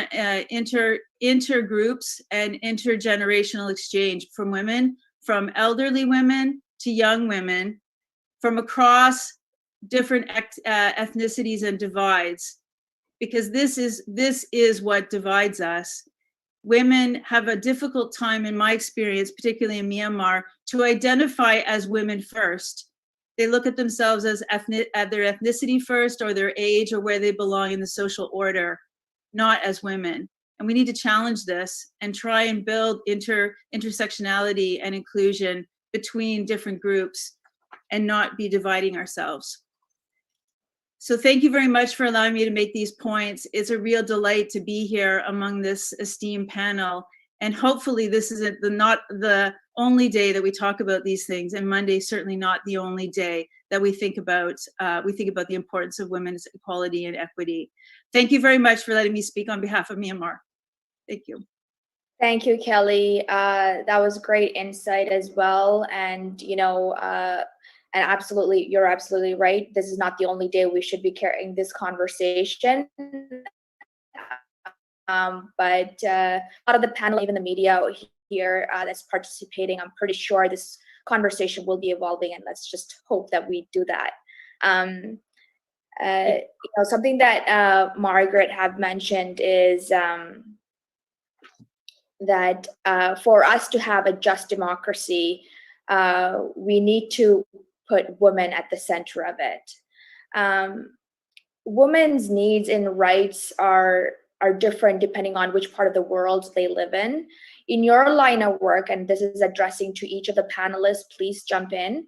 In your line of work, how have you helped women overcome systemic barriers in countries that you have worked in or where you're from? Margaret, go ahead. I'll have a little go, because my work has been to give a voice to all women wherever they are, wherever they are being persecuted, oppressed, and have no voice. So it's not just widows. I've tried to do that for the Kurds, for the Tamils, for the Kashmiris, the Baluchistans, the Rohingya. And the only way I can really do that is also by whenever we do these parallel events at the Commission on the Status of Women. But the trouble with that one, and many of you at this meeting will have been in New York when we could still go there physically, is that we're the one side of the road. We're in the ghetto, the other side of First Avenue, talking about what is really happening to women and getting these voices up there. And then in the other side of the room, in the UN building, there are these ministers, even ministers from incredible, terrible, authoritarian, racist, misogynist regimes, which are talking as if they're on another planet. However, in an extraordinary way, terrible, terrible as this pandemic has been, the idea that we can now get together much more frequently without having to book a plane and a hotel and try and get a visa, which was difficult when it was the Trump administration. Lots of our women couldn't even get visas to get to the CSW. At least we're all now even much more in touch. So I think it's about wherever we can, getting these voices in our own countries. So when we have meetings in the UK, and I belong to a UK civil society women's alliance, which works directly with our government on, for example, on the CSW zero draft agreed conclusions. We try wherever we can to bring women from other countries into that, into those meetings, because in every country, particularly in the West, in my country, it's not just about how our policies affect women in the UK, or that includes asylum seekers and migrants, but our policies affect women all over the world. So, we're having to fight about the great reduction from 7% to 5% in our aid policy, or the way that DFID has been merged into the Foreign Office, in which we're really worried that we used to lead on looking at gender equality in the context of the reduction of poverty. But so the answer to your question is just wherever we can, bring women from all over the world together, because we are so many, and it's a solidarity of women at the grassroots and in every country that maybe in the end, we will overcome, because we are such a force. And this is a way through all these Zoomings that we can actually ensure that our governments hear from the women in Sri Lanka, from the women in Syria, from the women in Myanmar, from the women in the refugee camps, and we women can actually facilitate that communication. Thank you. Sumusati? Yeah, so thank you, Margaret, for that. You're so passionate when you speak. I can listen to you forever. So I think I'm one of the co-founders for the Black, Indigenous, and People of Color here in the labor movement in Canada. So I think when it comes to feminism, it is different for women from different parts of the world. And part of the work that we do is teaching or helping white women understand what allyship means, when it comes to Black, Indigenous, or people of color. So for example, even if it comes to North American body positive movements or whatever, when you just go out in a swimsuit, it is very easy for a woman that comes from a Western culture to say, I am this, the brand of body positivity, but not for a woman who comes in a hijab or a woman who comes in a sari. So kind of showing the intersectional feminism, how that plays a role, right? And I think because we come from colonization in colonized lands, you look for white people to come and save you, but kind of talking to the people of color as Black, Indigenous, or women, people of color, to say like empowerment doesn't have to come from colonization. Empowerment can come from your own ethnic backgrounds and where you come from, your resilience. So I think that's where like I kind of see from my work experience, seeing how to bring that intersectional feminism and bringing women together. Thank you. Mariam, would you like to comment on that? How have you helped women overcome systemic barriers in your country, in Maldives? Oh, so brilliant women. And I was just listening to them, what experience they're bringing onto the panel. I think, yeah, I'm much junior to all of you. Sorry about that. But then I think in this area of media, I have helped this country's women to come out, because I also train in the Maldives National University. So I encourage women and girls to come and join the course. It's a journalism degree course, and then they come out and they serve in the media, and they also contribute through other relative fields in the media. So I am a trainer as well. So in that field, I try to put knowledge on women in development through them to the communities and in a more bigger picture. And on the other side, as I told you, I work for the blind here at the visual impact. So this is a country where they still don't have a formal schooling system for the blind.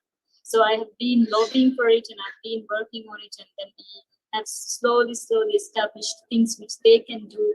Especially in the blind community, we have like registered around more than 1,000, and then half of them are girls. So they need their basic education. They need more other fields of work, and they just can't see, but they're very intelligent people. So they are just like us. They need to develop. So I also tend to give my support to them to come out in the community work and study, and give them confidence to come out and be a part, just like normal people like us. So this in these kind of areas, I do contribute to the women in development of the country. Mm-hmm.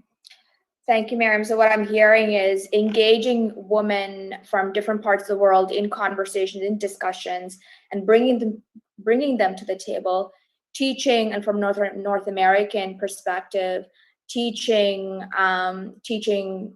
Caucasian women about allyship, and empowering BIPOC women and BIPOC individuals to be empowered. Dee, do you want to comment on your experience? You have definitely worked with Tamil women, and how what were their barriers, and what did you have to do to sort of help them overcome their barriers?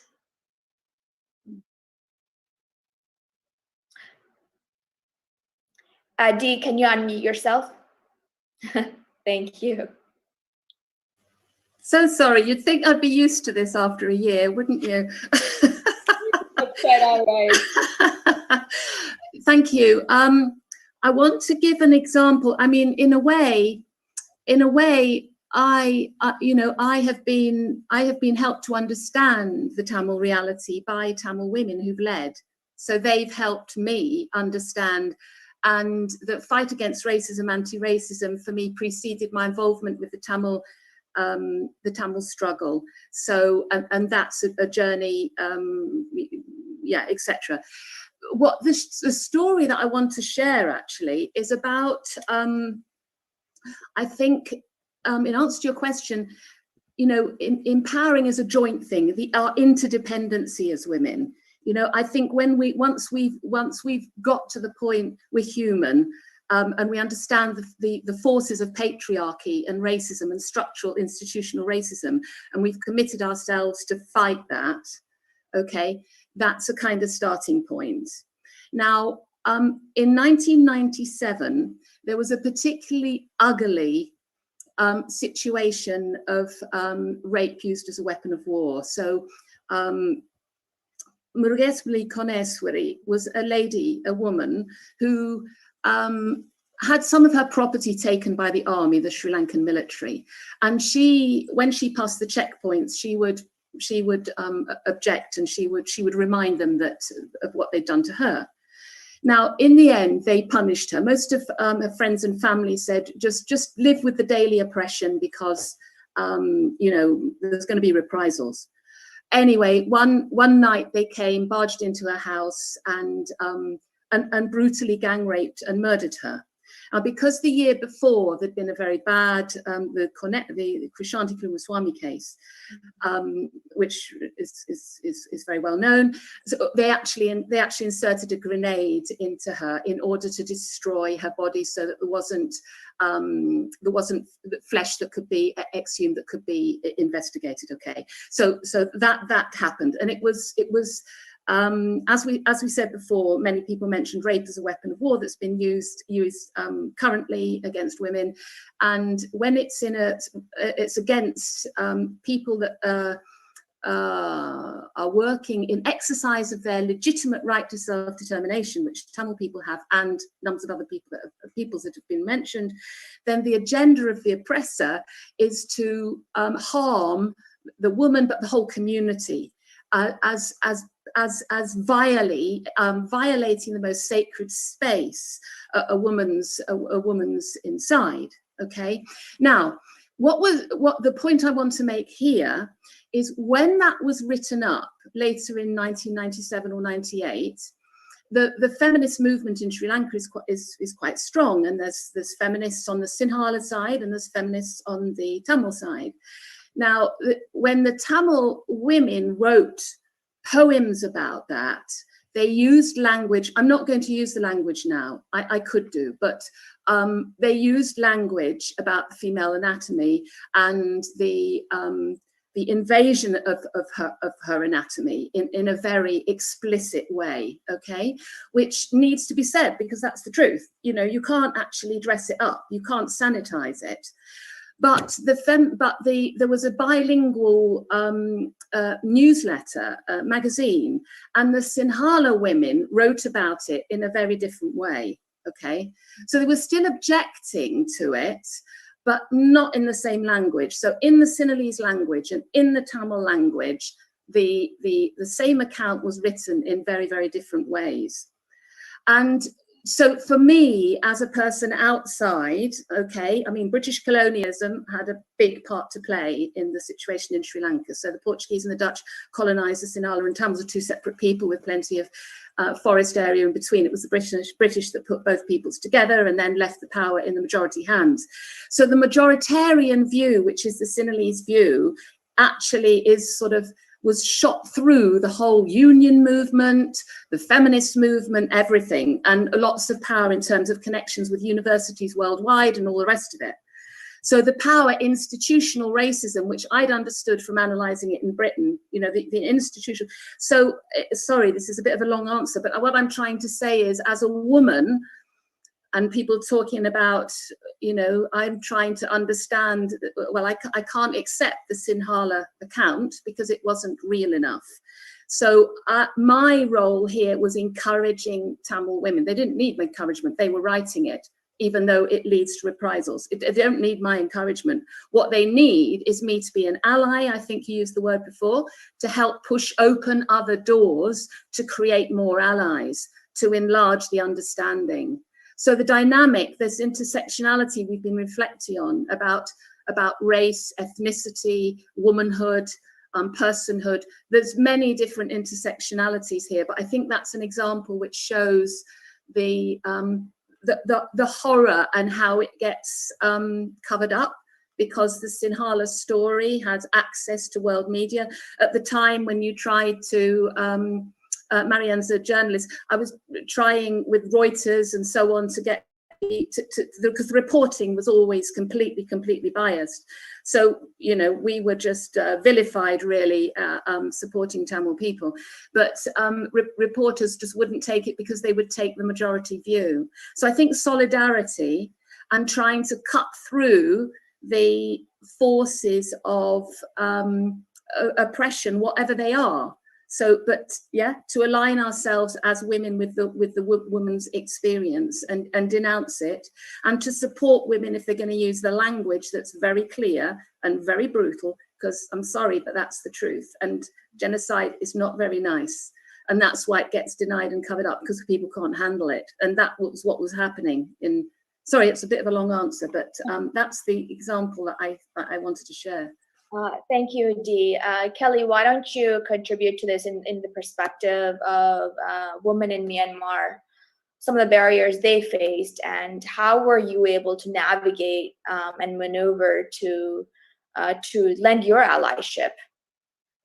Yeah, I mean, I think I'd like to build on what Dee just said. I mean, I think particularly in the greater Asia region, South or Southeast Asia, and I had the honor to work in northern Sri Lanka back in the 2000s. So I can really appreciate a lot of the remarks being made around the Tamil experience.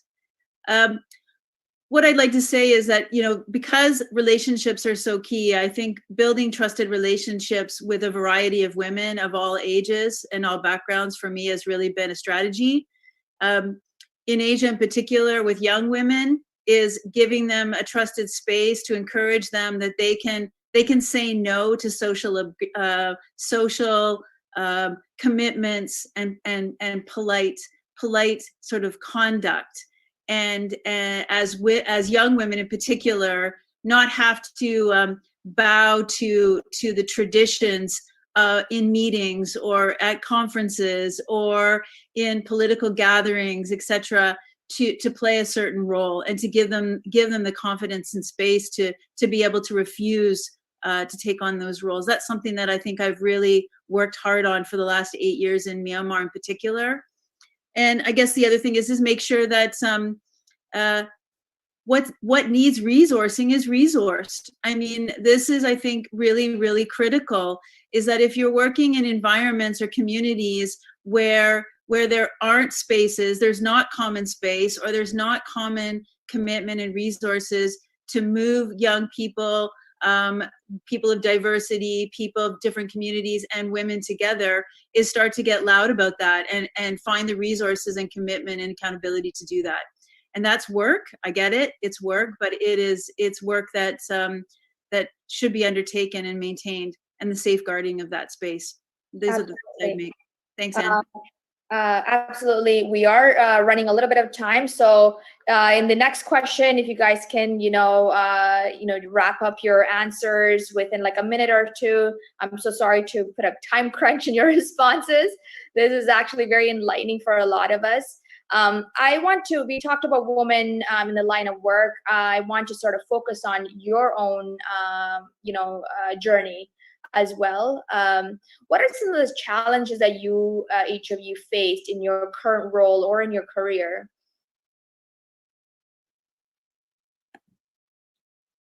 Go ahead. Any one of you can jump in. I'll be very quick. I'll be terribly quick. Yes. The challenge is, I think that we've all got so many issues. There's so many issues to do with the status of women and gender, that in a way, we're not coming together enough, because we're always pushing our own issues, not seeing that they all connect. About this whole thing, intersectionality, we all connect. So I think one of the problems is sometimes we are almost in competition with each other to get our issue, whether it's about migrant women, asylum women, HIV women, indigenous women. And so and there's some people, like older women, have got an incredible resource. So they get a general recommendation at the CEDAW. They get lots of resolutions and things going. But because we've got no resources, we depend upon voluntary donations. I mean, Widows for Peace and Democracy operates from my kitchen. We don't have any money. And so I think, it's about, one of the big problems we have is we need real small funding that is actually possible for grassroots women's organizations to be able to manage. not great big millions that they can't monitor. But I just think that we mustn't be in competition. We really have got to be all together. Thank you. Sumasati? Yeah, so I think with my personal challenges, like right now when I'm hearing Dee speak about what is happening to my people in Sri Lanka, it's a huge emotional trigger. And the reason is because being in Canada for 25 years, living with parents who claim refugee status, are survivors of the 1983 Black July massacre. It's just, they don't, the diaspora doesn't want to talk about it. And when they talk about it, it's very painful. And to be involved in anti-racism work here, and to show my allyship to Black communities and Indigenous communities, I'm torn between fighting for my people's rights and to feel what's happening there in Sri Lanka. And when Dee mentioned about the colonization with the Portuguese, Dutch, and the British, and then now under the Sinhalese government, like, when will my people ever experience freedom? And being miles away, and also there's other, like Margaret said, like there's other fights that we have to take on, right? Like the patriarchal fight and fighting against racism, and also this generational trauma that we carry. And these are continuous daily, I guess, battles for me when I'm in that space. And I don't know, where does healing start? Where does healing start for my people? And where does healing start for me? So I guess those are the things that I continue to face every single day. But that also reminds me of the resilience of Tamil women in Sri Lanka, and then reminds me, what kind of a safe space I am here, and to be grateful of that and to continue the fight. You made a really good point. I think, coming from a diasporic community, we do inherit, colonial trauma, genocidal trauma, a lot of trauma, and it's not really specific to the Tamil community coming from Canada, because we're so diverse. There are so many other communities or diasporic communities from different parts of the world that are probably going through the same thing, and we live in a colonial system in Canada at the same time. So it is very challenging to navigate through that while we are facing internal challenge. Having all of these challenges, internal and external, as I asked the panelists, what's your advice for women who aspire to take on leadership roles? Can I just come in there very quickly? I may not be very popular, but I think it's really, really important. And I was listening to Mary Robinson the other week saying the same thing. It's very important that we get men on our side, men and boys on our side. And as Mary Robinson said, in every country, there are lots of what we call serious men who also understand that you can't have justice or peace or stability unless you have women's empowerment and gender equality at central. So I just think that we've got to do much more. And I also think we've got to do much more to get into the formal and informal education curriculums in the schools. I mean, in my country, the UK, I go and talk in a school and they've never even heard of the CEDAW. They don't even know anything about it. It's terribly important that actually boys from when they're in primary school understand that women have their rights, that boys must actually be shamed. They're the ones who must be shamed if they attack women. I think there's a lot to be done now on the education centre, informal and informal, and to actually get men to help us, because we don't want to have a feminist foreign policy that's a parallel. We want to be in there, right in there. Right. And that's why I just love the whole Rojava model of the co-chairs, wherever you are, you have a man and a woman. You never, so if you have a woman who's, say, a mayor of a city, let her say, bring a man in. And that shows that we're not anti-men. We want to work with men, and there are men who are on our side. Let's help them to show that too. Thank you. Absolutely. So it adds to the inclusivity and education as well. Sumo, you wanted to say something to that question as well. Yeah, so like I think in terms of like moving forward, like what Kelly said earlier, decline to be in oppressive spaces. Like you have to make a choice. You cannot be neutral. You cannot be, I am going to be neutral because I don't want to stand with either party, just so people can like me. You have to pick a side when it comes to human rights, and I hope you pick the right side. And also the informal education that Margaret said is that the collaboration, the allyship with other women, such as Dee, who has gone and lived and carrying those stories, and how do we connect with these women, because we have been put in our spaces in this patriarchal society to fight alone. So how do we build that collaborations? And like Margaret said, what does allyship with men look like? That means challenging when people are being complicit to racism or sexism and continuously speaking up and teaching allies how to, it's okay to fail, but you come back and then you fight again with us. So I think those are my things for moving forward. So how can, like speaking on educating boys, how can men be more involved in challenging the system? How do we engage them in these conversations?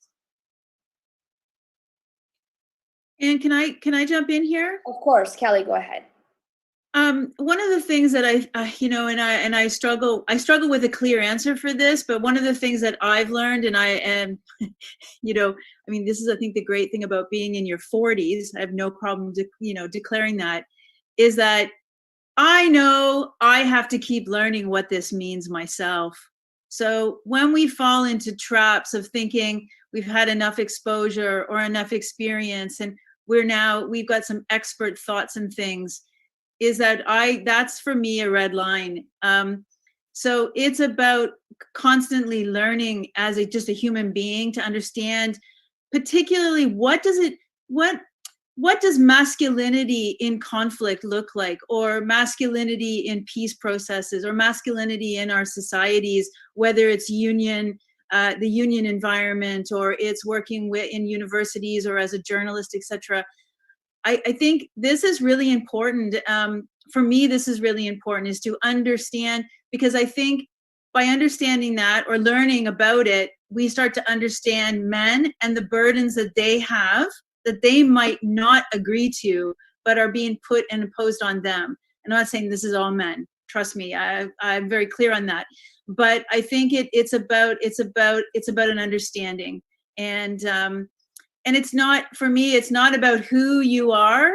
It's about what you do with who you are, and that spans gender. That spans men, women, boys, girls, ethnicities, nationalities.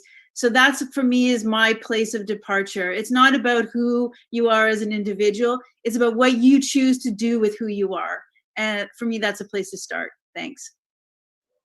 I think we're going to take some questions from the rest of the audience right now.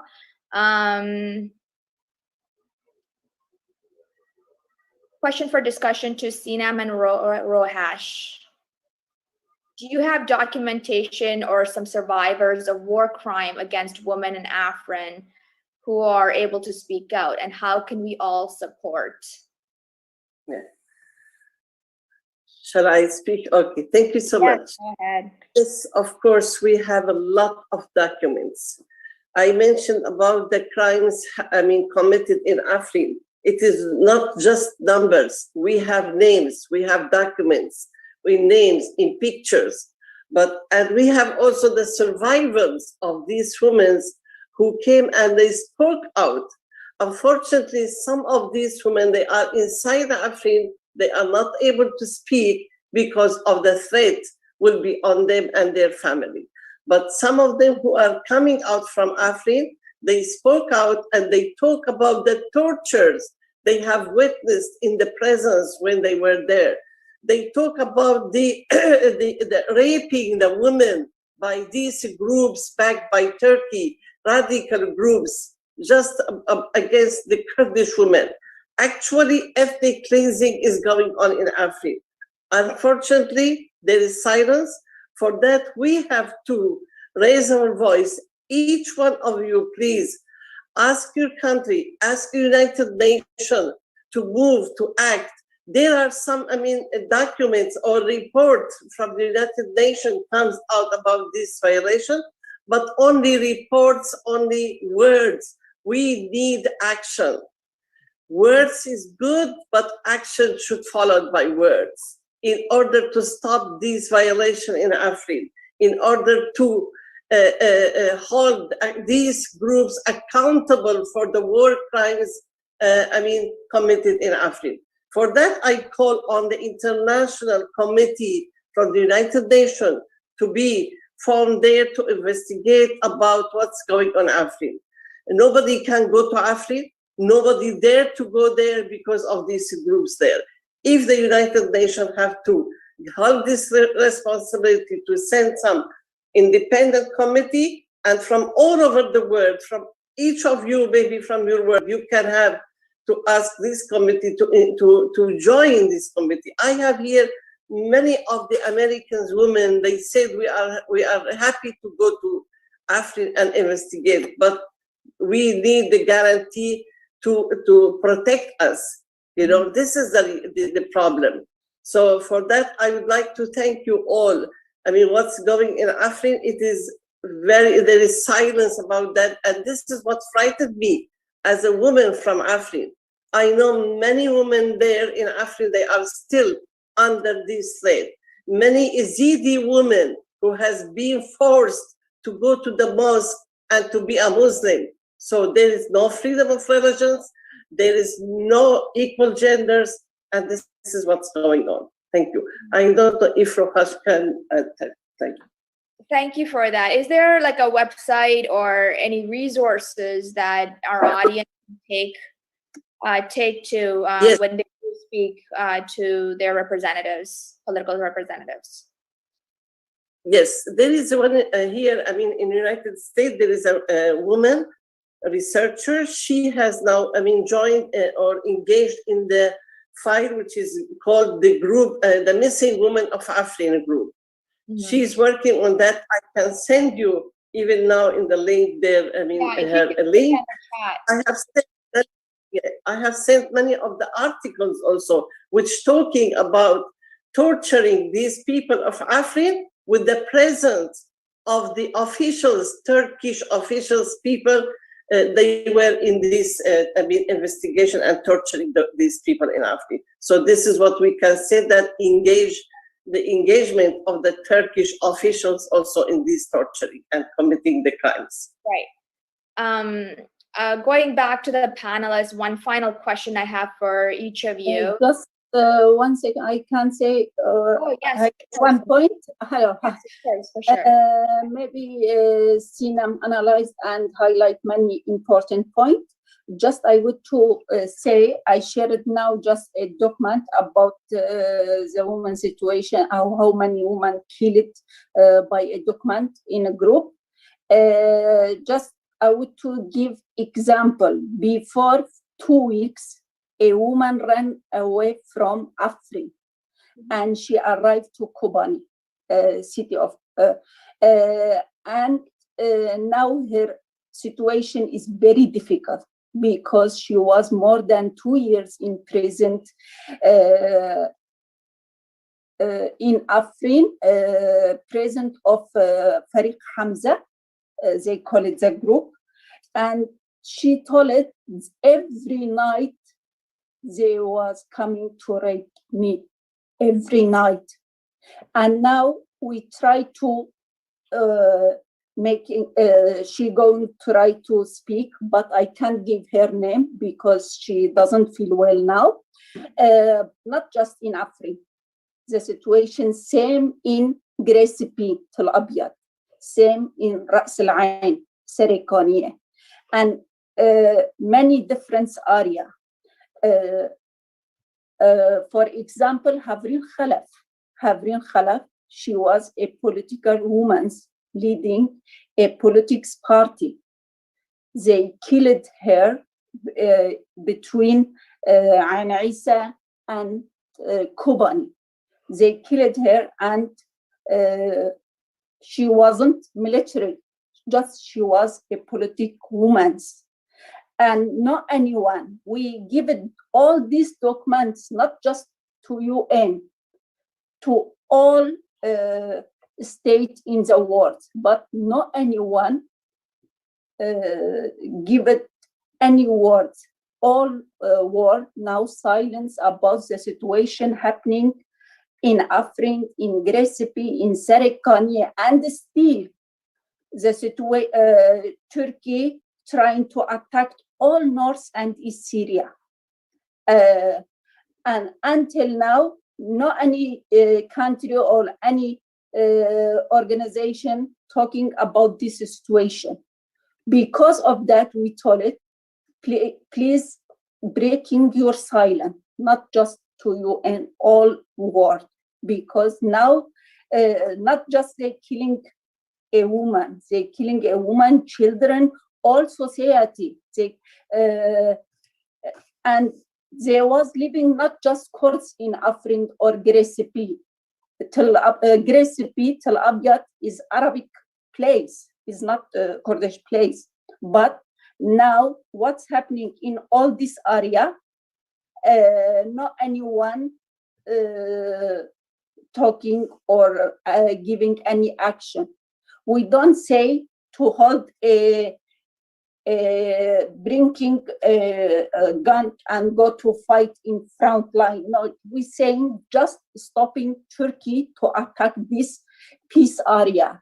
And the area, woman and man working together, and we establish a very modern system, like Margaret highlighted.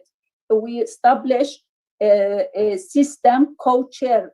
Woman doesn't work in one or two or elected by man. No, woman should be represent themselves in everyone, politics party, economy, cooperative, culture, education, everywhere in systems. We saying if we doesn't organize a woman, that organization is not legitimate. Because of that, we started to organize every woman, and we make every house in northern Syria an academy to educate not just women. In same time, we educate a man too. We are together, but there is always attack to that area. Thank you. Thank you so much. And yeah, I'm speechless to hear these stories, I'll be honest. And we are running out of time, unfortunately. And before we close this panel, I do want to go back to the panelists. You know, choose to challenge is the theme. And I feel like there's so many different challenges that the infinity amount that we have to choose from. To the panelists, you know, what does each of you choose to challenge in your line of work or life? I just say, why is there such silence about millions of widows of all ages and half widows, and the terrible suffering in so many of them who are refugees, in migrants, in terrible sordid surroundings, where they're also now very vulnerable to COVID-19. Forget about water or self-distancing or PPE. I mean, why is there such a silence about widows? Please help all of you to get this on the international agenda. Thank you. Thank you, Margaret. Kelly? Yeah, thanks, Anne. I guess, you know, and I don't want this to sound like a cliche, but Yeah, I speak to power all the time. I speak up, I challenge it, I question it, I yell at it, I break glass. Exactly, truth to power, truth to power. Thanks, So, Mark. I can go next. Like Dee said, I'm a Tamil woman, and I have two oppressors, which is the colonizer and also the right now the Sinhalese government. So I have to continue to challenge. I have no choice. There is no choice. So I will continue to challenge those oppressions. Mariam?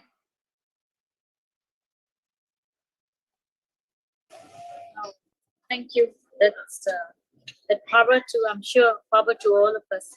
I think for us in a small state, the challenge is a little bit different because, as you know, Maldives is very scattered and we have around 2,210 islands and we are divided into 19 to 20 atolls.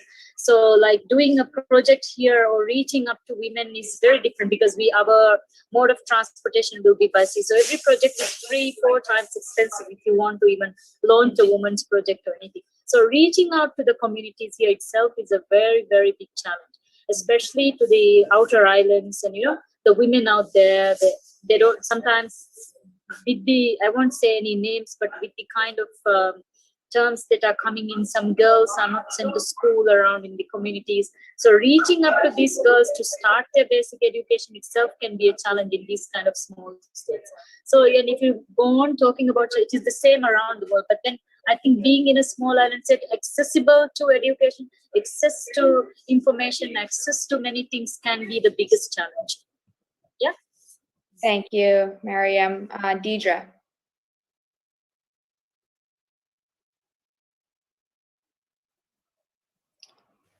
Yes, challenging the Sri Lankan government on its oppression. And secondly, challenging where there is fear about speaking out, whether it's racism in Britain, racism against Tamils, whatever it is. And I'd just like to share a quote from Audre Lorde on not being afraid. When I dare to be powerful, to use my strength in the service of my vision, then it becomes less and less important whether I'm afraid. Because I think sometimes when we do start to challenge, we do actually encounter some quite difficult things that come our way. And that's okay, because it shows we're doing something positive. We're going for change. And not to lose hope, but to kind of challenge that fear and yeah. We can't be complicit anymore. We need to challenge the system, dismantle them, and break those barriers as much as possible. And we need to collaborate and lend our allyship. Yeah. Thank you so much, all of our panelists. This has been a phenomenal experience for me, ACCP, and a great thanks to actually Raji for taking this project on, this conference on, and even getting me on board. She has worked so diligently, organizing this wonderful event. Please, a round of applause for Raji and ACCP. Great conversations, and we spoke a lot about a lot of problems around the world happening right now, especially I think a lot of those issues has intensified due to COVID or coming to surface due to COVID. Please post the resources, any information that you guys have for us to learn more. Please post it on the chat. So that could be our takeaway from this conversation. So we continue this conversation forward and it doesn't end here. And that's it for me. I pass it on to Raji. Thank you. Thank you so much for this excellent panelist and our moderator for this wonderful time. I hope that everyone enjoyed this panel and it was really, very meaningful and eye-opening to everyone. So once again, I thank you all for this wonderful event. So I just wondering, anyone you have any questions, other speakers, or anyone you want to share something, please jump in. So who wants to share your thoughts or anything, please, or raise your hand. So just jump in. So we have about 10 minutes that you could share your thoughts about this event or something, your own opinion. Please go ahead, please. Can I just again talk about the militarization and arms manufacture and arms sales. And the United States and the United Kingdom are the biggest seller of arms to Turkey. And I think we're selling arms to India, although terrible things are happening in Kashmir. It's the most militarized anywhere in the world. There are, 100 soldiers to every one woman. And now in India, they've passed the Armed Forces Empowerment Act, which says that no soldier will ever be accountable for any act he's done whilst in uniform. It's almost encouraging soldiers to rape Muslim women. And so gang rapes are going on all the time, particularly in remote country areas. But I just think that we who live in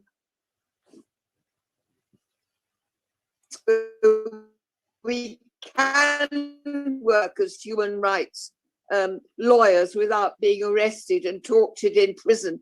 We've really got to, I think, attack the arms manufacture. And in fact, in our own countries, very often women are not, even here, they're actually not represented on the decision-making bodies that decide which countries it's safe to sell arms to. Because Turkey, for example, is not even on the list of our Foreign Office list of countries of concern, nor is it on the list of the Ministry of Defense, 15 countries to which they should not sell arms. So I just think we've all got to get together, because it's the appalling investment in arms manufacture. And you know that the femicide, for example, Turkey has the highest femicide, I think, in the world, but very often women are killed also in the context of the proliferation of small arms. So I just think this is something we've really all got to get together about. Thank you. Thank you so much, Margaret. Sainam has raised her hand. Please, Sainam, you can share your thoughts. Thank you. Thank you so much, Srini. I would like to thank you and thank everyone here. To thank Margaret also for her thought. And I think it is no matter who are you, wherever, where you are, what color you are, women, all they are sharing common things together. We have to support each other from Sri Lanka, from Canada, from Rojava, Syria, from UK, Europe, United States, everywhere. If we support each other, I think we all together we can reach to the top, or we can reach to to our goal, to fulfill our goal. So we in Syria and in Rojava now, we have really amazing women who fought against the ISIS, and they are fighting not for the sake of loving the world. No, they are fighting in order to protect themselves and protect all the women in all over the world from these radical, most brutal groups in all over the world, the radical group of ISIS. And this is what we are now actually facing in Syria. And I think the author, Gail Levin, she wrote about the daughters of Kobani. It is called the book, Daughters of Kobani, when she mentioned about these women fighters, how could they fight the most brutal groups in the world. They are fighting even for freedom, not for war. They are fighting to have the new society, to have the new system, which is the society, we have the equal gender. We have in our region in northeast Syria now 40% of the participation of the women in all the institutions in our government, which is the Autonomous Administration of Northeast Syria.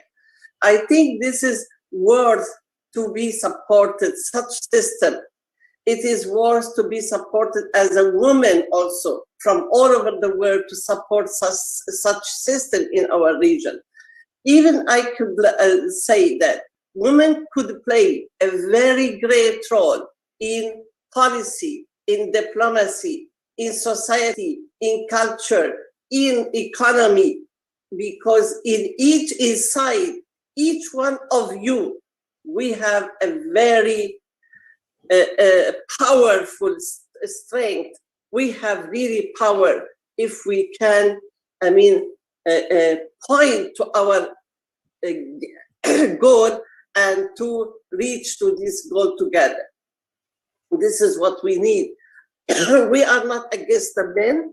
I would like to say we respect the men. We both together, side by side, going with them, but not allowing the men to lead us, and we have our own decision. This is what I need to clarify about our system in Rojava and in Northeast Syria. Thank you so much for giving me this opportunity. I'd like to thank ACCP for this actually conference. Thank you. Thank you. Thank you so much. You're making really valuable point there, so it's really appreciated.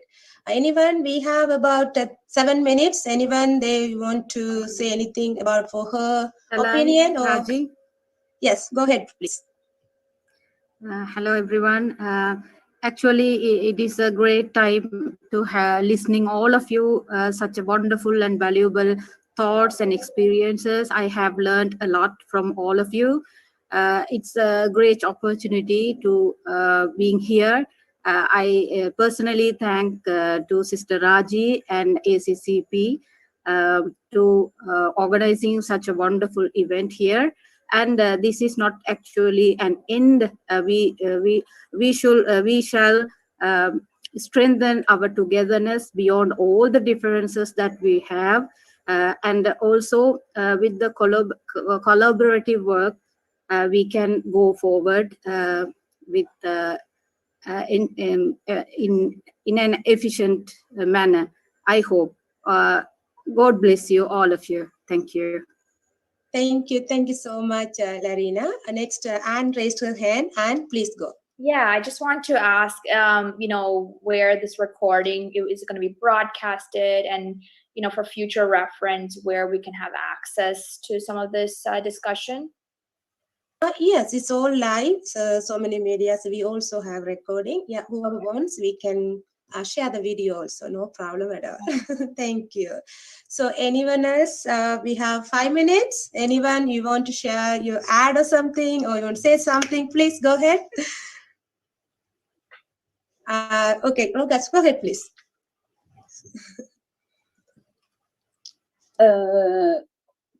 Just like a Congrastar, a woman organization, we are ready and we have a work for collaboration between many women around the world to share with all women organization our experience, because in Rojava, North and East Syria, the system we have built is not just Rojava revolution can be a woman revolution, not because we just fight against ISIS. No, it's say we fight against and we defend ourselves against the system of they have for a man.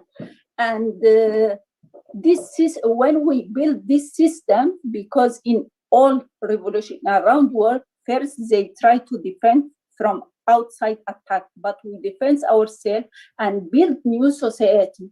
This society, they make our revolution a woman revolution, because every step in this revolution, woman leaded this revolution. And we have one experience, many experience, just I want to share one. We built a woman village, we call it Jinwar, like a place of women, or the place woman born. We built this ecological village. We opened this door village to everyone, to welcoming. And now there is a big international women's working in to make a research about woman knowledge. and we like to be every woman from part from this project. We try to working about genealogy, a woman knowledge. We published a book about woman knowledge, and we try to educate not just in North Syria. We now try to educate in general in Europe too. We started a small, short education. This example of women in northern Syria, I hope we can share with every woman that co-chair system is very to protect or to defend yourself. You should to build a co-chair system, man and woman next together, and to build this society. Shorty just and thank you for everyone, and thank you for ACCP. Thank you, Rohaj. It's very wonderful time we hope you had together, so we learned a lot. So right now is time for us to wrap up. So I'm going to invite Dr. A. Mohammed Muhaidin from Dubai, the founder of National Educational Trust, to deliver the vote of thanks. Dr. Mohammed? Yes. Assalamu alaikum. Good morning, good evening, good night to all. Vanakkam, ella pugalum iraivanukke. The most respected members of the core judging panel and guest speakers from different nations of the globe, respectable women, greetings to you all. First of all, I am grateful to the organizers of Alliance Creative Community Project, United Nations, organized by His Excellency President Mr. John, having given this historic opportunity to participate. And I am thankful to Sister Raji Patterson, who is the Director of Women Empowerment of ACCP, given the opportunity to jointly organizing International Women's Conference by my National Educational Trust, Kaladi Kurichi. Dear most respected, honorable panelists and beloved guest speakers, I'm delighted to have this pleasant opportunity, as well as my duty, to propose the vote of thanks. In very many places, the vote of thanks is a note of burden, but I shall not test your patience like that. I shall be brief. It is our prime duty to thank all the chief guests and panelists and guest speakers. On behalf of Alliance Creative Community Project, United Nations, and National Educational Trust, Kaladi Kurichi, I thank you all. Also, I thank Honorable Dr. Swati Vijay Kulkarni, Consulate General of India, Atlanta, USA, for her wonderful video message today. The engaging woman in modern politics and leadership. I thank everyone who participated and have their wonderful motivational speech and valuable suggestion to improve and uplift the women community around the globe. But time may not be permitted to me to thank one individually by name. I thank everyone. If I forgotten to any one, please bear with me. Our thanks are always due to you all. Also, we thank all media partners from different countries around the world who supported this world record event. That is Vanakkam Malaysia, America TV, Samugam News, Tamil America, Vanakkam America, Analai Express, Malaysia TV, Minnal Web TV, GTM America, Tamil Community Hub, Tamil Oli, Yal TV, ITV, Non-TV, Mayuri TV, and some other TVs I am not mentioning here. And I would like to thank the chairman of the Ajis World Record, Mr. Rajendran, who is doing this world record event by viewing number of viewers and likes. Maybe tomorrow he will declare how many people are viewing this wonderful program. If you achieve 1 lakh viewers, we can get the world record certificate from him. Thank you very much. Finally, in the contemporary political and business world, women are engaged in politics and business. I am very happy to know and kindly request all women entrepreneurs and politicians, you have to encourage the women who have entrepreneur spark. You have to motivate and train to do business and involved in politics, which is the real success of this wonderful conference. Hope you all train and educate and motivate the women in all our areas throughout the world. Thank you very much. Happy International Women's Day. Thank you, thank you, thank you. Thank you so much, Dr. Muhyiddin. I need to thank him for jointly organizing this wonderful event with us and working alongside to make this event successful. It would be very difficult to make this remarkable event successful without him. Once again, I thank you for all for joining us and supporting this event to be successful. And I'm wishing you all very happy Women's Day to the most amazing women in the world. May you always shine and spread the light all around. Happy Women's Day. Thank you so much. Thank you. Happy Women's Day. Goodbye, everyone. Women's Day. Thank you, everyone. Thank you. Thank you so much. Thank you. Thanks, Raji. Bye. Bye. Thank you. Yeah, thank you so much. Thank you. Thank you. Thank you. Bye. Dave, all of you, and thank you for Dr. Mohammed. Thank you. Bye-bye. Thank you, ma'am. Thank you, thank you, thank you. Thank you. Thank you so much.